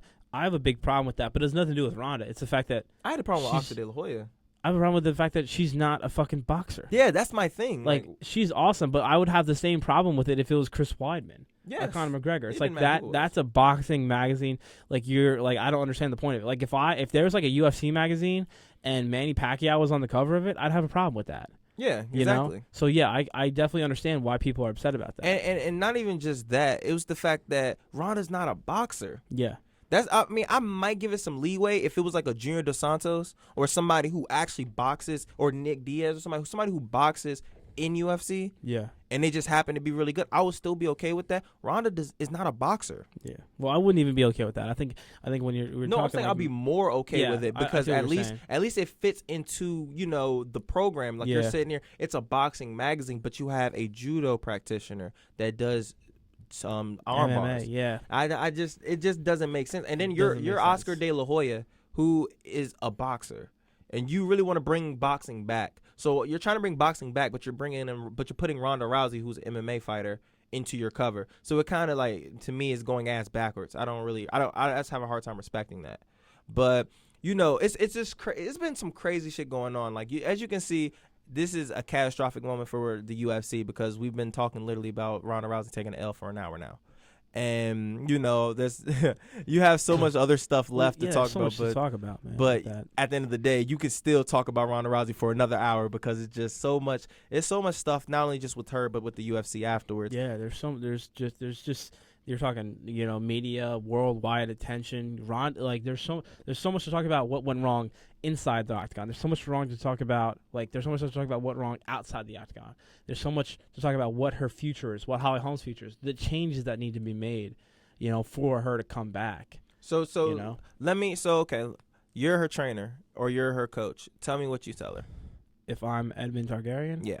Well, first off, I shouldn't be her coach anymore. I should be fired, and she should get a new coach. But on the occasion that she doesn't fire me, and I'm still her coach, what do I tell her? I tell her, well, first of all, you got to be honest. You got to be honest. Got to be honest. You cannot tell her that, oh, it's okay, you got caught, you could have beaten her. No, you got to be honest. You got to say, listen, that girl fucked you up, and you look like shit. There's a fuck ton of stuff we need to work on, and we need to go to work because this is going to take some time to fix the problems that we have right now. Yeah, because she put out several holes in your game. Yeah, and one thing I would start working on is kicks. Not necessarily getting Ronda to throw kicks, but getting her used to getting kicks thrown at her. Because no one has ever thrown kicks at her significantly like that, and that was a problem, especially for range. Because, first of all, when you look at the tail of the tape, people, for a UFC event, they give you each fighter's reach advantage. What they don't tell you is that that is their reach of their hands. All right? That is not the reach of their kicks. The reach of their kicks is much more significant. And Holly Holm, who's got she's a long-legged girl, versus Ronda Rousey, who isn't, that range advantage is even more significant. It's even more significant. So that is definitely a problem. We have to work on stuffing these kicks and pressuring, not charging, pressuring. And there is a massive difference. I think that is the number one thing that needs to change for the next fight is we have to change Ronda from a charging fighter to a pressure fighter. Not for every fight, but for when dealing with Holly Holm, that is the way it's got to be done. That's actually a great point. Great point, because that's where she definitely needs to do. Put the pressure on her, but don't charge her. Yeah. You don't ever charge a boxer. And for people who really don't understand what that means, watch Chris Weidman fight. Watch Frankie Edgar fight. Watch these really successful. Most of the people who do it are wrestlers. We're used to moving forward. All right, but what pressuring is moving forward, always cutting off the cage, always closing the distance. You've got your opponent constantly backing up. They can't really throw much offense constantly backing up.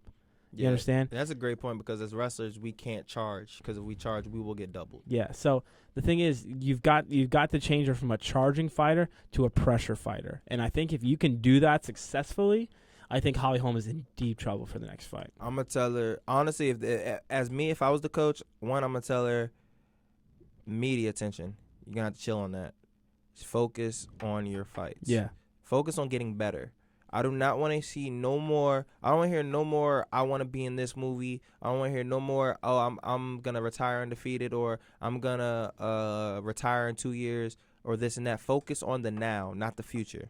No more of that bullshit. That Roadhouse and all that stuff. I don't know when you're going to have to chill on all that bullshit. Right now, you need to work on being a better fighter if you want to fight. Because now these girls are for real now. Like, it's happening. Yeah. You found somebody that's completely focused. That should probably be the number one thing you ask her. Hey, do we want to do this again? Yeah. Are you done? Because we cannot half-ass this. We cannot.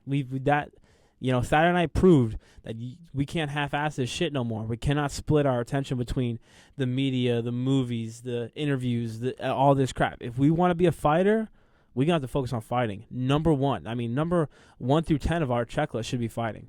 And this is just like what our coach says. The level of insanity is doing the same exact shit and thinking that you're going to get different results. So right now you have to change it up. There's no way that you can do the same old shit and think the same old shit's gonna fly, because if so, guess what's gonna happen? Holly Holm's only gonna get better. Yeah. Let's be realistic here. She's still a novice in MMA, just like you are, for real. Like, I'm pretty sure they came around the same time in MMA, so she's getting better too. And the more time that passes by, guess what? Her takedown defense is gonna get a lot better. Yeah. Her armbar defense is gonna get a lot better. It's already good, man, and Yeah. it's getting better. I mean, think about who she's working out with. She's working out with Jackson Winklejohn. She's working out, John Jones, Carlos Condit. These are the guys in that gym. I mean, she goes to work every day and learns from killers. Who's Ronda Rousey training with? That is a very good point. Look at the training partners. I'm not saying that Holly Holm is drilling every day with John Jones and Carlos Condit, but I've seen pictures and it's pretty odd. They go to the same gym, so they're obviously they are building off each other. They definitely practice with each other. And now you've got Ronda Rousey. There's nobody else famous who works out at her gym. Nobody. She has no killer training partners. And you got Holly Holm with the amount of studs. If you were to look up the amount of studs who train at Jackson Winklejohn, I mean, look, Cowboy trains there, and they're not that far apart in weight. They probably train together almost every day, and it's like that's a big difference. That I don't think anyone's really talking about that. Is you're looking at training partners. And there's a significant advantage for Holly Holm. And to think that, honestly, the next fight, not only are you going to say Ronda's going to be different, Holly's going to be different too. Holly's going to be better. So, like, and that also goes to the point, like you said, Greg Jackson is a great coach. Yeah. So he prepares for that. He knows that this shit's going to be better. She knows she's going to be different.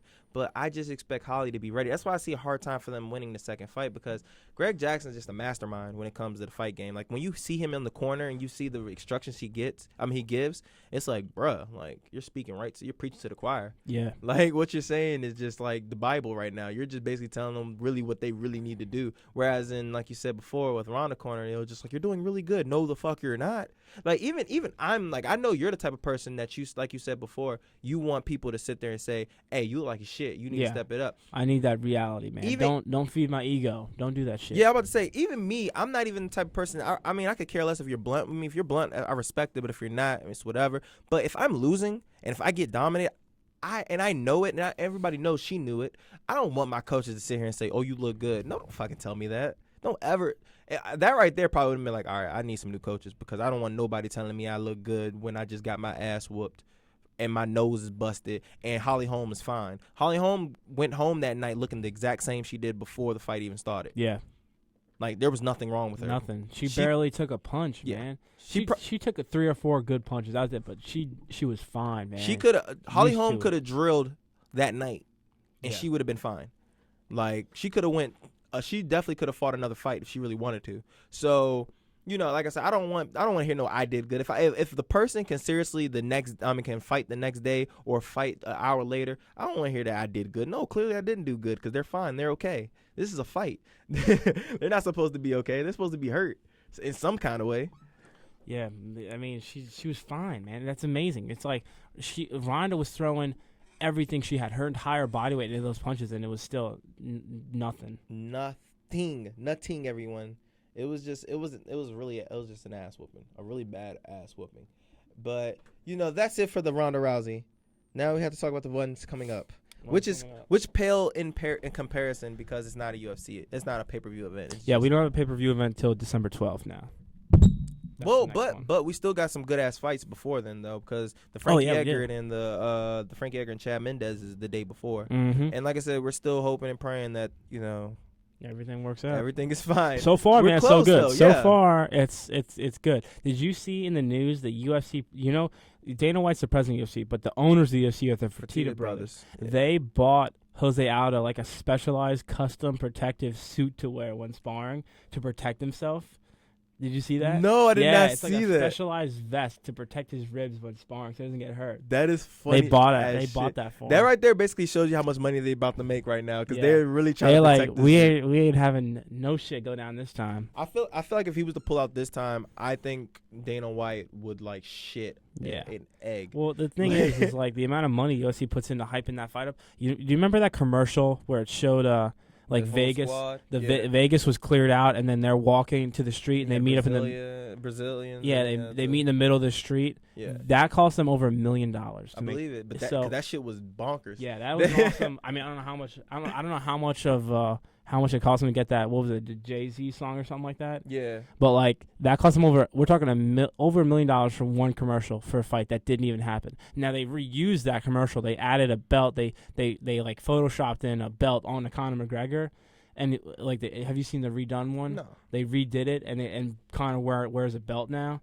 But like, you can't tell it's redone. It looks like that. It looks like the original. It looks amazing.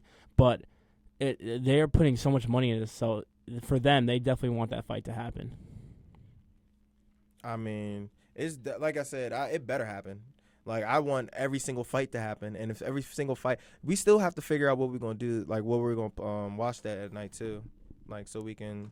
Like, we're finding somebody's house, and I'm telling you, more than half the team's going to be there. Oh, without a doubt. I'd say like 90% of the team there. There'll be like a couple people who won't come, but yeah, of course. But come on, son. This fight is too big not to. Mm-hmm. And that'll be start of finals week, so everybody will be looking to have a nice weekend before finals start. I would say it's a Saturday too, so it's not like people can really hit that. Yeah. I'm studying for. People will be fine. We ain't got no tournaments coming up to cut weight for. It'll be a good night. It's gonna be a great night. Shoot, I'm about to be in that joint watching people get slept. Yeah. As long as it lives to hype, which I believe it will, because there's just so many good fighters in that. Oh yeah. That one card. But we were going way before we got some pretty okay cards. I'm happy with this one on Saturday. It's gonna be Henry Cejudo. And because we haven't heard him, like, he hasn't fought in like 5 or 6 months. I think Henry Cejudo. I think he's a lot smarter than a lot of people give him credit for. He's slowly moving up the ranks without gaining much notoriety, because I think he's smart. He wants to develop his skills. Oh yeah. Before he's forced into a title fight, because he doesn't want to rush. He's going slow. He's taking on solid opponents, but not top 3 guys or in his second fight or whatever. So I think he's really smart. I think this next fight against Husamar Formiga or whatever, how you pronounce his name. That's a solid fight, but I think he should win it easily. But I think it's just another step for him. Without a doubt. And, because that's what we need. Right? But the thing is, they're about to have to rush him in there.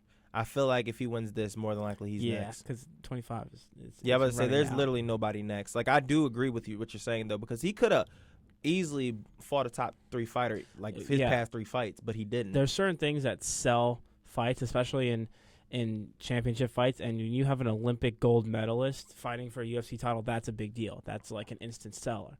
So they could have forced that a lot quicker, but he took a more slower approach. I mean, he was linked to fights with Benavidez at one point. He said, "No, I want to take my time." It's like, if you beat Benavidez, yeah, you're next. You're next. So I think he's a smart guy. And then the co-main event is Ricardo Lamas versus Diego Sanchez. Which is that's an exciting fight. I think it'll be a good fight because I think it's going to be one-sided. I think Lamas is going to beat Sanchez down and submit him. I think the same. I think, submit him. I think he can knock him out, honestly. It's true. He could go either way. I think he submits him, though. I think Sanchez is... I think Lamas catches him with something flashy. I think he goes like for a spinning back fist or something. I think he catches him with something flashy, but Sanchez is just... He's like too tough for his own good. Like, he'll be like TKO'd, but he'll still be like aware enough to not get finished. And I think at that point, that's when like Lamas will just look for like a flash guillotine and just catch him in it. Yeah, I can see that. Like he'll be like rocked to the point where most guys will stop it, but Sanchez is like, I don't know how his body operates. It doesn't come from his brain because but I can he can operate. I can low key see that be fight of the night. Yeah, for sure. Because Diego Sanchez always brings it. And Ricardo Lamas is a pretty interesting fighter. Yeah. So I see that being actually a really solid fight. Now, the main event, it was supposed to be Kelvin Gastelum and Matt Brown, but Matt Brown got hurt. Oh, God, that would have been an amazing That fight. would have been a good fight. And it pretty much would have told me everything I need to know about Kelvin. I don't know who would have won that fight because obviously, like, I think Kelvin would have Matt won. Brown's a fucking murderer. But at the same time, if he has one weakness, it's wrestling. And that's where Gastelum is strong. So it would have been interesting to see. I honestly think Kelvin would have won. But I think he's just would have out-wrestled him, and I think that Matt Brown wouldn't have had nothing to do with it. He would have just tried to wear him down, but I just don't see anything happens afterwards. But I think Gastelum's that big.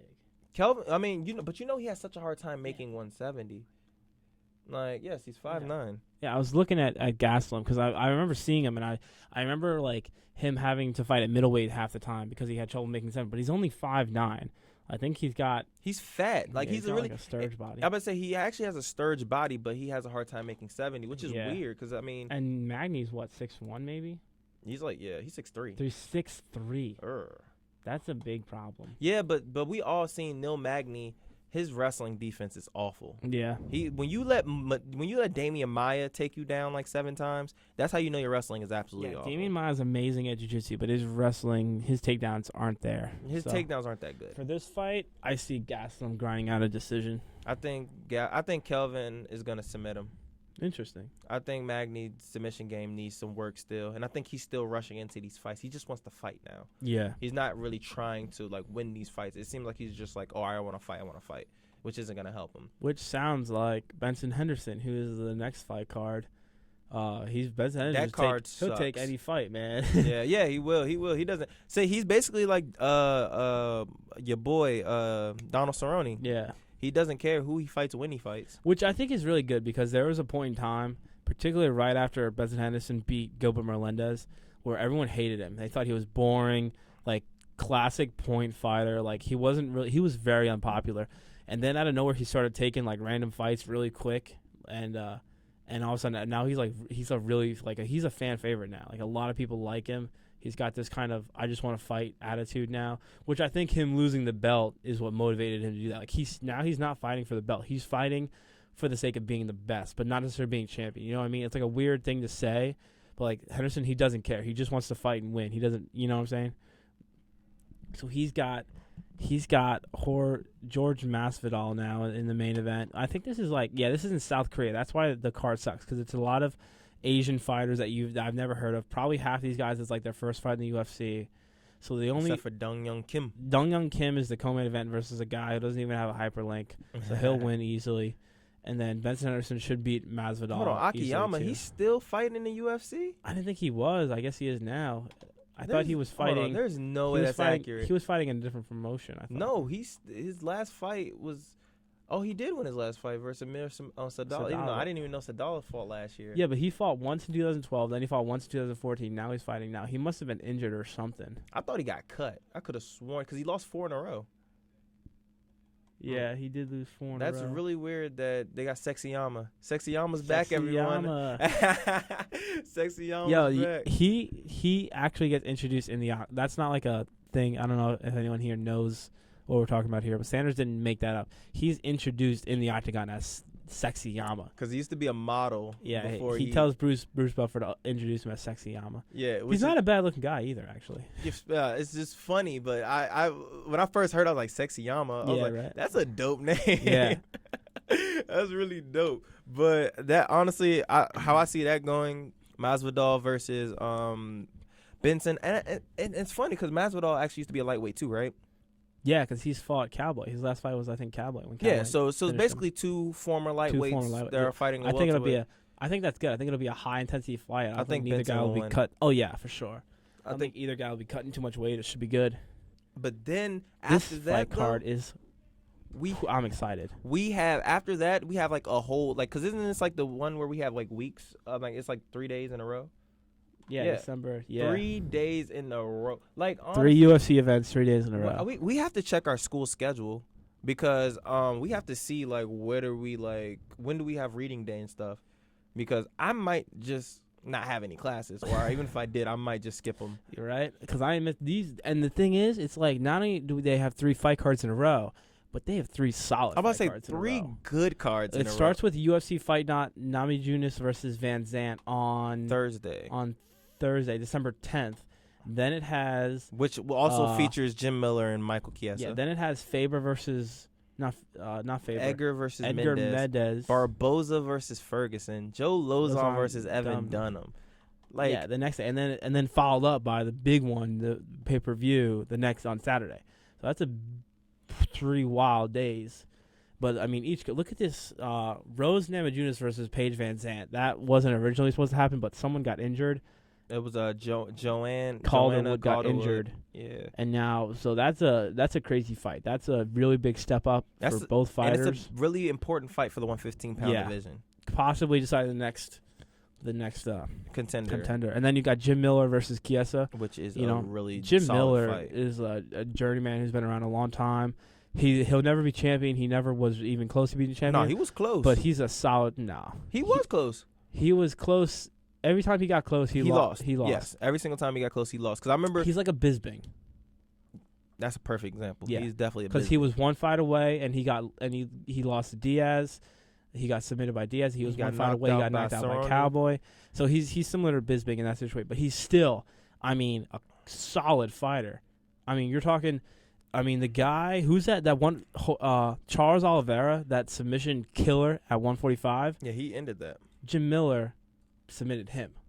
Yeah, he ended that hype train. Yeah, so he's extremely good. And he's got Michael Chiesa, Ultimate Fighter champ. That's going to be a great fight. Sage Northcutt against some nobody. This is one of those we're going to keep that hype train rolling things, which I don't mind because, that's a moneymaker. And Sage Northcutt, he's freaking 19 years old. Why would you put him against that? Yeah, he doesn't need a top 10 fighter. He doesn't need any. That's who he should be fighting. He should be fighting people I don't know. Just because he's popular doesn't mean he should be fighting like Cowboy in his next You got to fight. ease him in. It's just like John Jones. When John Jones first came into the UFC, they didn't just like say, "Hey, go ahead and fight Rampage." It was like, no, it was like, we're going to give you an okay fighter, and then we're going to give you a decent fighter. Then we're going to give you Stefan Struve. I mean, not Stefan Struve, but Stefan Bonner. And then now we're going to, start giving you the Rampage and all that stuff. We didn't just throw him in there. So I understand that, and I respect it. But then you also got John Howard, Tim Means. That's pretty decent. Yeah, it's a decent fight. And what is that? Thiago Santos. So whatever. We don't care about that one. Yeah. Oh, we got Elijah Sterling. I mean, what's his name? Imajideen Sterling. Yeah, Sterling, who actually is a bantamweight contender. He's undefeated.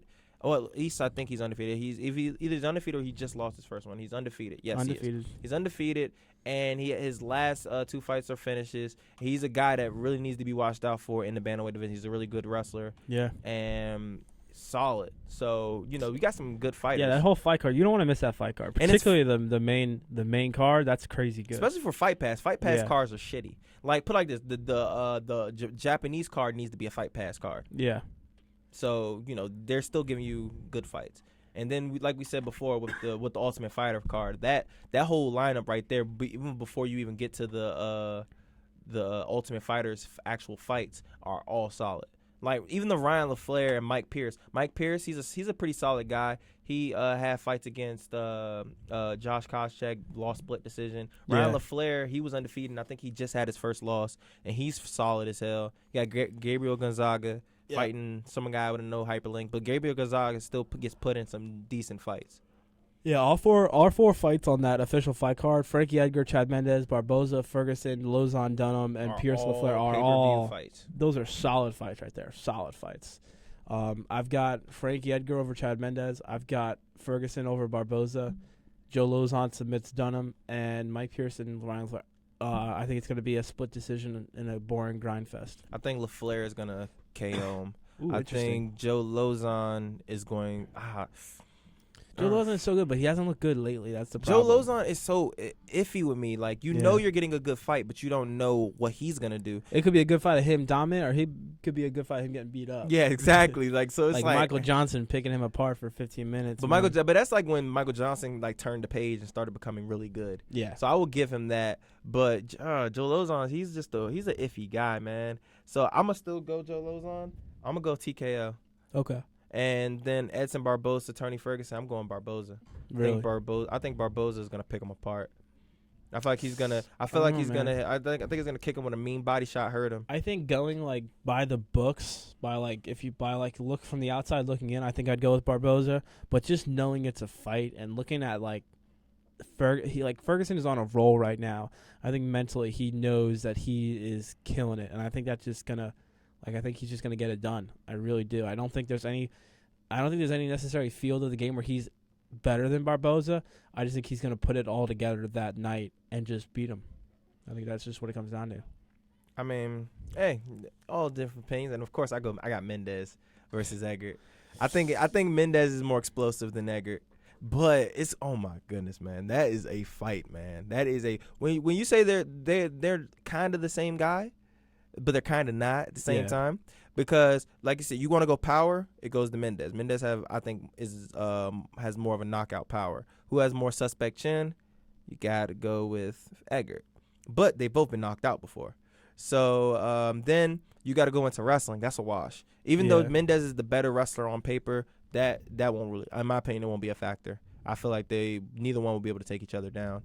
And if they do, either one will get right back up. Submission game, which is actually pretty weird, but I'm gonna still go Chad because it's Team Guillotine. Yeah, it's true. So I don't know. I just think I don't think it. I think we're talking about things that aren't going to play a factor in the fight. I you think. think what you think is gonna be speed and footwork? I think it's going to be speed, footwork, and I think it's going to be scoring points. I think that's what it is. Okay. I think Frankie Edgar is going to use solid boxing, solid dashing in and out, and I think he's going to score points. And I think you're going to lead that fight, and both guys are going to walk out of that fight thinking I could have done better. I think it's going to be one of those fights where both guys are really not pulling the trigger. Really? Yeah, I think that's what it's going to be like. I think it's going to be like both guys are looking to, both guys are slightly worried about the other guy, and I think it ends up being like a probably like 49-46 or 48-47 decision for Frankie Edgar based off just scoring points with his boxing. I see Chad Mendez going for the knockout easily, and I see Edgar trying to point, but pick his shots. And do I think Chad will get it? I don't know. That's the thing I'm iffy about. I think Chad can hit him, and I think if Chad hit him, he hurts him. Yeah. And I can see him knocking him out or TKOing him. That's the thing that I definitely if freaking Gray Maynard can hurt you, I definitely believe Chad Mendez. But that was can so hurt you. long ago, man. But but it's your chin though. It's not gonna improve, bro. It's only gonna get worse. We already stated that. I feel like your chin is not gonna get hit unless his chin got considerably better. I still think Chad can hurt him. Even if it's been that long, you are right. It probably was like back when we were in high school. Yeah, it was because I remember that was one of the fights that really got me into MMA was watching him fight. Yeah, Maynard. I would say because that was like 2010 or 2011. Yeah, I was my first semester in college. I mean, since then he fought Aldo, didn't get rocked in Aldo fight. Benson Henderson, he didn't get rocked, but he sure enough got the shit kicked out of his leg. Yeah, that's true. But yeah, Benson never rocked. Well, Benson did rock him, but that was just with a really hectic up kick. Yeah. And Charles Oliveira hit him with bombs, but for some odd reason he never was really hurt. He just kept getting hit with bombs. But yeah. So I mean, I will give you that he hasn't gotten rocked in a long time, but yet and still, I still think Chad can knock him out. I think he will. I think Chad's gonna win, so I'm gonna say I think Chad's gonna knock him out. But I can see either one winning because they're so their skill set is literally like right on each other. It's like splitting a hair, man. They are so close. Yeah, like it's not. It's close. You really don't know who's gonna win that, but you do know whoever's winning this fight is getting the shot next. Oh, absolutely. So well, I don't know. It depends on who. It depends on how the McGregor fight goes. Because if let's say Aldo beats McGregor, yeah, well, and let's say Aldo beats McGregor and Chad Mendez beats Frankie Edgar. Okay, yeah, then Chad's not getting another shot. That's probably not another title shot. But if Frankie wins, regardless, he's gonna get a title shot. Yeah, Frankie's gonna get. Yeah, Frankie just needs to win. He's getting next shot. Or if Chad wins and McGregor wins, that could be a rematch because everyone will still talk about how he didn't have a full training camp. One thing a lot of people don't never bring up is the body work that McGregor put in that fight. A lot of people immediately they don't even think about it. They think, Chad Mendez, he looked bad because he didn't have a full camp. Well, yeah, he did look bad because he didn't have a full camp, but he also, Conor took it to the body in that fight hardcore. Rewatch that fight and count the amount of, and I'm not talking like body shots. I mean significant hard body shots he hit on Chad. There was a ton. So you can say he didn't have a full camp, but you can't just use that excuse. It's not you can't just use that. At the end of the day, he still lost. Yeah. But you can still factor in the fact that he was gassed out, and you just don't know what would happen if they fought again. And you still have that. He still can take him down. I still believe that he can take Conor down if he wanted to. That I believe. There's not much that people can say to prove me. I just don't believe it. I believe that he can still take him down. But regardless, also another thing to factor in is if Conor does win, Jose probably will get an automatic rematch. Yeah, I didn't really think about that until just now. So well, I don't know if he would. It depends. I think if you give Ronda an automatic rematch, you have to give Jose. Well, because Jose's done way more in the UFC than Ronda. It depends on how the fight goes. If there's one way to get an automatic rematch, is you have to lose. You have to get caught. You have to get knocked. Because if let's say Conor and Aldo fight, and it's a 25-minute fight, and Conor tears Aldo a new asshole for 25 minutes. Just picks him up, doesn't finish him, just picks him apart, beats him up, makes it a dominant performance. then people be like, oh, there's no reason for a rematch. Like he proved he's better than. But let's say they go out there and Conor hits him with a spinning heel kick in the first round, 4 minutes in, and knocks him out.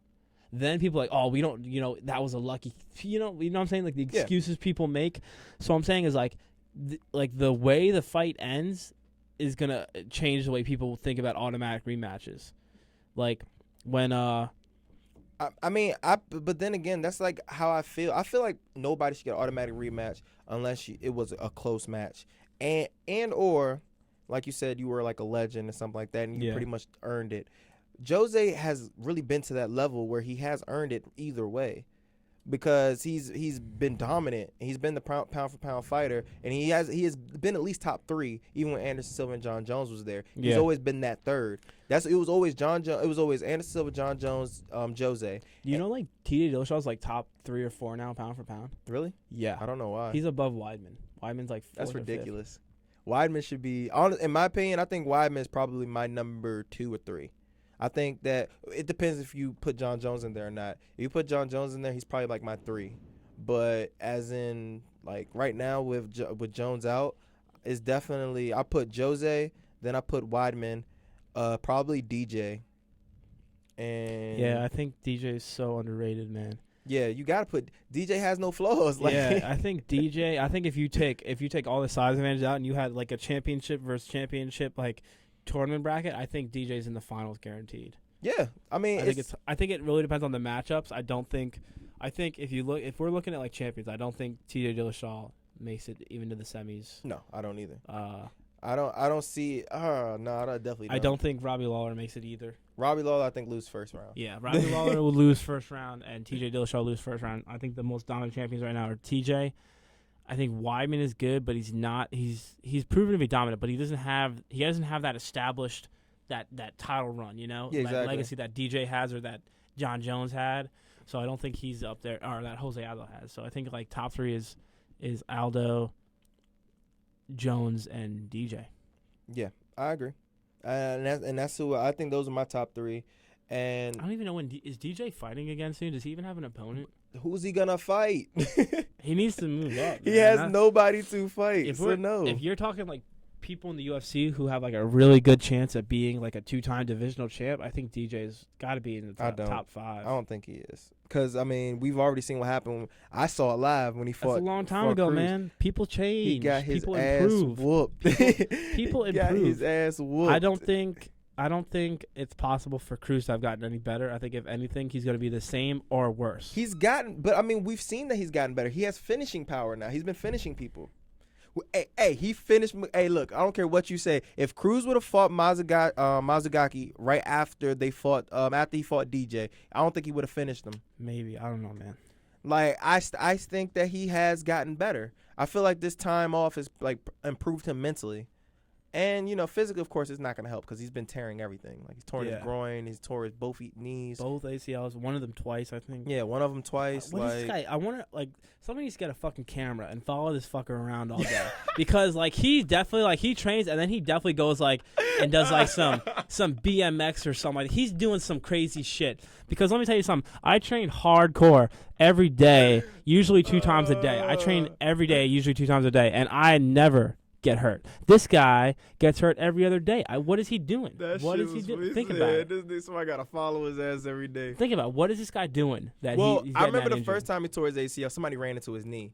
That you can't help. Even though I still find that to be weird, just because it's like, I understand you're in a gym or anything like that, but I know you're training for a fight, so I would think people know to get away from you, like when they're rolling. But is that? That whole Cruz thing, I don't know. I don't understand how he gets hurt so much. And the thing is, he's young. He's in his 20s. And he's like, you would think that, the way he's getting hurt, he's like in his 40s and stuff. And that's actually an interesting thing. Dan Henderson never pulls out of a fight, and he's 46 years old. Yeah, right. Well, there's a difference, though. There's a lot, you see it on the wrestling team here. There's people who get hurt and get injured, and they just say, fuck it, and they fight, and they wrestle with it. They just deal with it. And then there's other people who's like, oh, my finger hurts today. I can't practice. I think Cruz is one of those people. I think But if he Cruz has tears though. There's Yeah, nothing he you does, can but do I'm saying about I that. think Cruz is one of those guys who he just like no matter what I think he's a little baby, man. Like I think like when it comes to injuries, man, I think it's like if he doesn't feel 100%, he's just not there. I think like I can't believe that's how like I don't think Dan Henderson and all these other guys like Chael Sonnen like they've proven they have like medical documentation that they fought with injuries, with tears, with whatever, and they just didn't care. It's just there's a difference in the mindset. That's what it comes down But to. okay, all right. This is why I'll have Cruz back on this. If you have like, let's say you do have a torn knee or whatever like that, let's think style wise. How much Dan Henderson really needs to use his Yeah, that's true. Cruz? If Cruz is has movement all day. yeah, if Cruz has a torn ACL, he's not gonna win a fight because he can't move as well as he do. He will get knocked out. Like there's just literally that's his Dan game. Henderson literally stands there and then throws a right hand when there's an opening. Honestly, his game is really straightforward. He doesn't use his wrestling anymore. All he wants to do is knock your head off. Whereas in Cruz, if you have a torn groin, or you have a torn ACL, and that is your game is footwork, you're in trouble.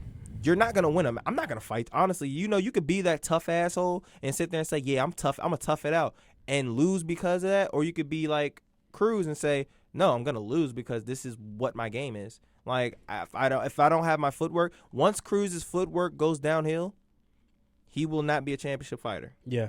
That is a fact. It's the one thing that he's got over everybody in the division, except for T.J. Dillashaw. T.J. Dillashaw is he's very people say like he's mimicking him. He's very similar to him. Whatever. I'm one of them. But he's very good with his movement too. So it's going to be interesting to see how this fight plays out. This honestly could be a fight where we see like over 500, 600 strikes thrown and like 40 land. Yeah, I was say none land. Like it's gonna be a flurry. But it's gonna be fun to watch hands because being thrown. You're gonna see. Oh yeah, I'm excited. I think in terms of viewership, I think it'll be one of the more exciting fights to watch. It's my top 3 so far but then again, like I said, Dominic Cruz is my favorite fighter.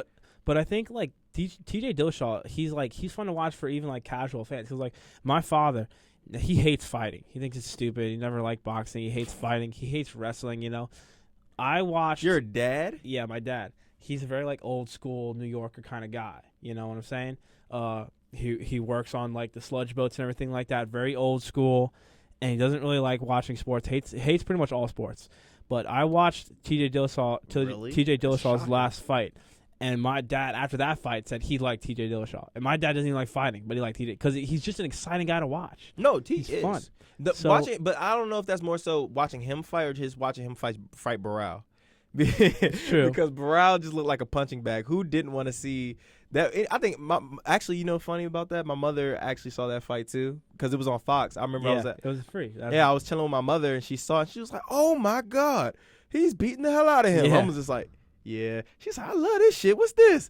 I was like, "It's MMA, mother."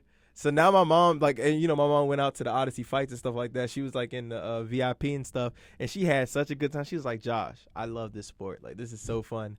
Like, she was just like seeing niggas get knocked out. She said, "Hey, hugging." Like, they were hugging and shit. My mom was a little drunk, but she was just like, "Why are they hugging? They need to be punching each other. What the hell going on?" I'm like, "Mom, calm down. Calm down, mother." That's funny. But yeah, like I definitely agree. Like T.J. Dillashaw is an exciting fighter, but then again, like I said, I think Cruz is exciting too. He's one of the point fighters he's my favorite point fighter. But that's just because there's nothing wrong with point fighting as long as you're pushing the pace with your point fighting. If you're point fighting and then running, like if your goal is to only be 1 point ahead of the other guy, that's a problem. But if your goal is to score as many points as possible, that's awesome. That's exciting. That's what you should be doing. You know what I'm saying? Yeah. Because not everybody has that knockout power. So if you're looking to score as many points as possible, that's great. But if there's a significant difference in point fighters. There's point fighters like Cruz and a couple other guys who they want to put up as many points as possible. And then there's other point fighters who just want to stay 1 point ahead of the other guy. And there's a difference there. Yeah, and and that's a great point too. And my thing about Cruz is one that he is a point fighter, or he's considered a point fighter, but it's not like he doesn't look for finishes. He just can't get them. There's been plenty of fights where I've seen him throw hooks. I've seen him throw combinations, and he tries to go for the head because he tries to go for finishes. It just doesn't happen because they can eat his punches. And I've seen it happen in fight time and time again. DJ, he almost finished DJ. Had him in a choke. He had him in a rear naked choke. Some odd reason, this dude DJ did not want to tap. Yeah. Same thing with Uriah. I seen Uriah eat straight kicks and punches to the face, right to the jaw. Didn't rock him. I mean, you can't really get mad. I can't get mad at Cruz for not being able to knock people out when I see that he's actually trying, when you're attempting to try to finish the fight. It's just not happening. It's totally different from a Jake Shields or a John Fitch, where you take them down or you just lay on them, or your striking is just literally a 1-2. Like a Jake Shields. That's all you have. God, it's so terrible, man. Yeah, like that's totally Ryan different. Bader has the same kind of striking. Zero combination work. Just throwing one strike here, one strike there. Rashad Evans is another one. He does that a lot too. He's probably one of the more. I can't watch Rashad Evans fight, man. Like and it's funny because he has some of the best highlight reels when it comes to knockouts. But when you actually see Rashad Evans fight, you're like, this guy's boring as shit. Like boring. Well, I mean, the difference is he's got power. You know, like, that's the difference. He's got knockout power. You can throw one strike or one strike here, one strike there. When you've got knockout power, if you don't have knockout power, you're not really doing anything. If you don't have knockout power, you got to throw combinations. Even if you do have knockout power, you should be throwing combinations. I would say it shouldn't matter. Shouldn't matter, really. Like Glover, he has knockout power, but he throws combinations. Oh, yeah. Ask Patrick Cummins. Ask Cummins. No, you don't ask Cummins, actually. Ask anyone who's at the fight. Because if you ask Cummins, he probably won't remember it. So you got probably concussed right now. Yeah, right? He walking around with a helmet on right now. He's like Timmy. Timmy. Oh, my God. That's too bad. No, but yeah, I feel like once you start, and that's like the wave with MMA. Once people start knocking people out, like they start saying, "Oh, okay, that's all I need is that one punch." So that's all they work. They don't ever try to like really set that punch up or hide it. Yeah. And that's actually something Holly did really well, and is disguise her kicks. Like she snuck that kick in there. Dude, that what was it? The side kick she kicked Ronda in the face with came out of nowhere, man. Hit her with the Shawn Michaels. Like, Ronda was like, she looked like, have you seen the best meme? The best out of all the memes and shit that have come out since the Ronda fight. The one of Rush Hour with the black guy who's like Chris Tucker. Which one of y'all kicked me? Dude, I saw that. I was like, oh my God, because it's so perfect. Like, whoever came up with that needs to get a fucking medal, because that is amazing. Like, which one of y'all kicked me? Because if you watch that scene, that's what it looked like. It was just like a foot came out of nowhere and kicked him. It's like, which one of y'all kicked me? Dude, Rush Hour is so good, man. It's been such a long time since I've seen those movies. That movie is hilarious as shit. By the way, they're actually coming out with, for some odd reason, a spinoff of that, of the regular TV show. Oh, really? I haven't heard of that. That's hilarious. But that's like the kick that actually knocked her out though was a perfectly she snuck the shit in there. That's how, I mean, at the end of the day, her hands were down anyway. She could have honestly threw a punch if she really wanted to, but it was just perfect the fact that she threw a kick. And that's just speak to the fact that you were like the point that you made, that those kicks, like, she never fought a kicker. A girl that kicked. And that's the thing I think she didn't expect. I think she really thought she was fighting just a boxer, not realizing that Holly Holm had like 4 or 5 kickboxing matches as well. Yeah, right. And some of her finishes in MMA have been due to kicks. So, like I said, but there's just so much to look forward to. Yeah, man. Before she got to the UFC, she has a highlight reel of massive, like a ton of head kick knockouts. A ton. Yeah, and they were nasty too. Yeah. They just slept the girls, and now there's another one. Another one now. Starring Ronda Rousey. Yep. Like, it's like I said, dude. That's one of those. That's like the Showtime kick, man. That's gonna be on highlight videos from now. It's gonna be on the new till the end of MMA. It's gonna be on the the intro. It's gonna be on the UFC intro. Is it really? It has to be. If you're gonna put the Anderson Silva up there, you're gonna put the Vitor up there. Yeah, it's true. It should be. You have to put the Ronda up there. Yeah. It may not, be as, it's not as devastating as. Oh, it was devastating. No, well, I'm saying yeah, okay, you're right. It is devastating. It was devastating. You got to put it up there though. It's absolutely amazing. But I think it's so funny how this happens like the week before she gets like announced, or not even a week, like probably a couple days before she got announced as the UFC 2. Yeah, she's the cover of the EA UFC video game. I hope she's not holding the belt. I don't think she is. I don't think that would be. Well, they would change that. I would be so. It's one of those things where now it's like there's like her and then there's another fighter that's going to be on it. Be Conor. Well, it depends on if he wins, probably. It needs to be Conor. It should be Conor. I'm about to say, like, just be smart. Like, have you played that video game? No, I wanted to. It is like not the second one, but the first one, the EA UFC. Yeah. It is absolutely amazing how much better is than the old like UFC Undisputed games. Like the old Undisputed games were like punch, Yeah, I know. punch, kick. It's hard to This throw game is combinations, like but it's more fluid. it's so fluid now. It's you honestly feel like it's more fun. Like when I played the old Undisputed games, I couldn't play them. It pissed me off because it was so bad. Because like it was, especially you did the Machida takedown. Yeah, and it was. Never got It was just. stopped. But like the EA Sports games are the EA Sports UFC game is amazing in terms of like its actual fluidity and the gameplay. Well, did you play? So I'm even more excited for the second one. Did you play the first one, the EA MMA, when it had like Fedor and all them in it? No, I just played the EA. I played the Undisputed games, and I played the EA UFC one. Like, Okay, there was one before. The EA did UFC, not UFC. It was MMA game. oh yeah, I did, but that had like Strike Force guys in it and stuff like that. Yeah, I played a little bit of that. That was like similar, but it wasn't as good as what it has now. The EA UFC is the best fighting game ever made, and I think the second one's gonna get even better. I just find it to be amazing how they actually was even able to do it, because it's just like mine, because there's so much into. They put so much work into that game, man. They really do. Yes, because it's way harder to do than a football game or a basketball game. Like, you got to really think like how hard it is to make a MMA fighting game. You know how hard it is? There's so much, like, there's so much different shit when it comes to strikes and takedowns and everything like that. So the fact they even come out with one is like dope. And I really wanted to buy the first one, but I was like, I'm stubborn right now, and I was like, until I get a PS4, I'm not buying a game. Yeah, man. I have an Xbox One, and I'm trying to get a nice job over the summer. You already know about it, but if I can get that job, man, I got a lot of money coming in, so I'll probably get the EA UFC 2. Oh, I'm getting the UFC 2 as soon as I'm getting UFC 1 and 2 as soon as I get my my PS4, and I'm actually getting it for Christmas. Nice. So after that, but when is the UFC 2 coming out? I don't know actually. I don't think it's going to be here for the holiday season. It'll probably be here. I think it's like February or maybe it'll be here by like the summer, I think. That's dope, because I love the games. They're always fun to play, but I feel like they definitely should put Conor and Ronda in there. At least they need to. Yeah.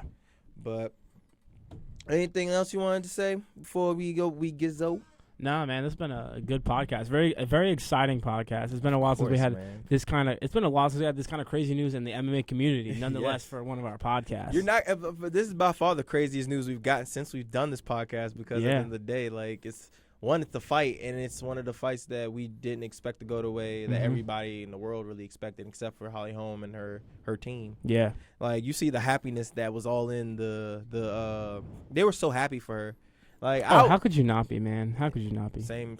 You don't have a Snapchat, of course, right? No. So you should have seen the Snapchats for people that were at the actual arena. See, I wish I had Snapchat, but my phone is an old Android, and new apps, they don't work. Like, they freeze my phone up, and it just says like the app is collapsed or something like that. Yeah. So I've got Twitter, I've got Facebook, and I've got texting. That's pretty much it. Everybody was going bonkers. I saw the videos online of the bar in Albuquerque. Did you know in Albuquerque? She's from Albuquerque, by the way. Yeah, Holly Holm's hometown is Albuquerque. That's where she trains and everything. They actually stopped serving alcohol in Albuquerque because people were going that wild. They shut down the service industry. It was crazy. That's something you don't see every day. Yeah, like I said, like everybody in the arena was jumping. Like the people that was in the front row and stuff like that, you see everybody jumping up. Oh my God, I can't believe it. She won. And then you see Holly Holm just like, yeah, fine, I knocked her ass out. And I'm just like, wow, like I really wish. The only thing I could imagine was actually being there. I talked to Sturge, fat boy. And he was telling me he was at B-Dubs. He said B-Dubs was going crazy. Oh, I bet, man. I was so mad. This was like one of those. It sucks because it's going down in history. All right, so it's gonna forever, ever, ever, ever in the history of MMA be mentioned.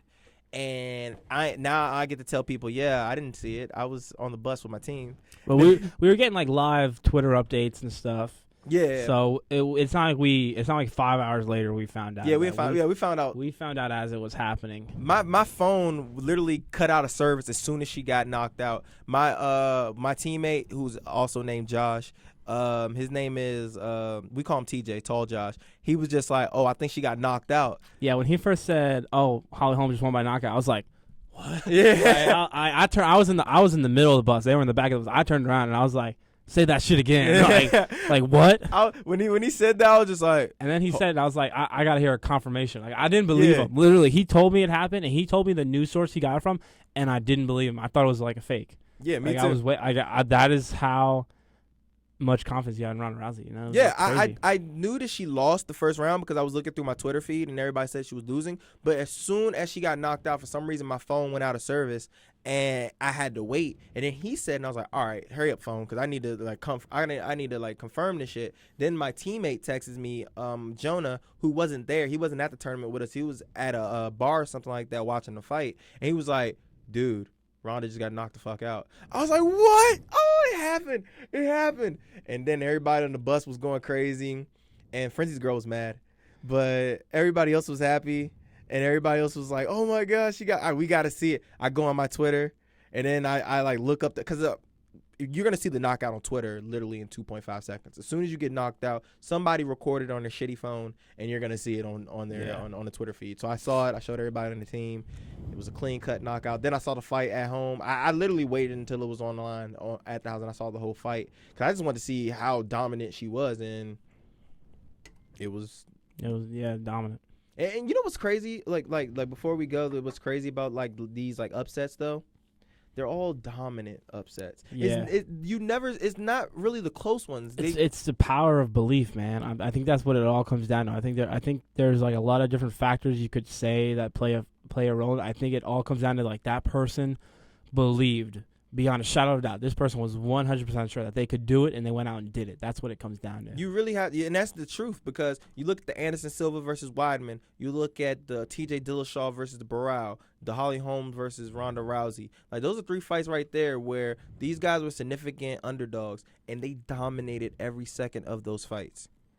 Like, every second of those fights. Yeah. So it's a power to, like you said, the mental aspect of this game, and which is why we all love it. But like we said, thanks for listening, everyone. Yeah, man. Thanks for everybody listening in. And this once again, man. Hope you guys like our opinions. If you don't, if it's you all don't, good. we don't care. Yeah, just I comment, whatever. Josh doesn't care. If you don't, you're probably wrong anyway. So it's okay. Yeah. At the end of the day, like, neither Josh cares. This is the Josh and Josh show, and neither Josh cares. I don't care about it. He doesn't care. We all have our own opinions, and you can easily come in and comment and say what you feel about it, and we'll bring your ass in here, and you can debate us about it too. That'll be fun, man. Yeah.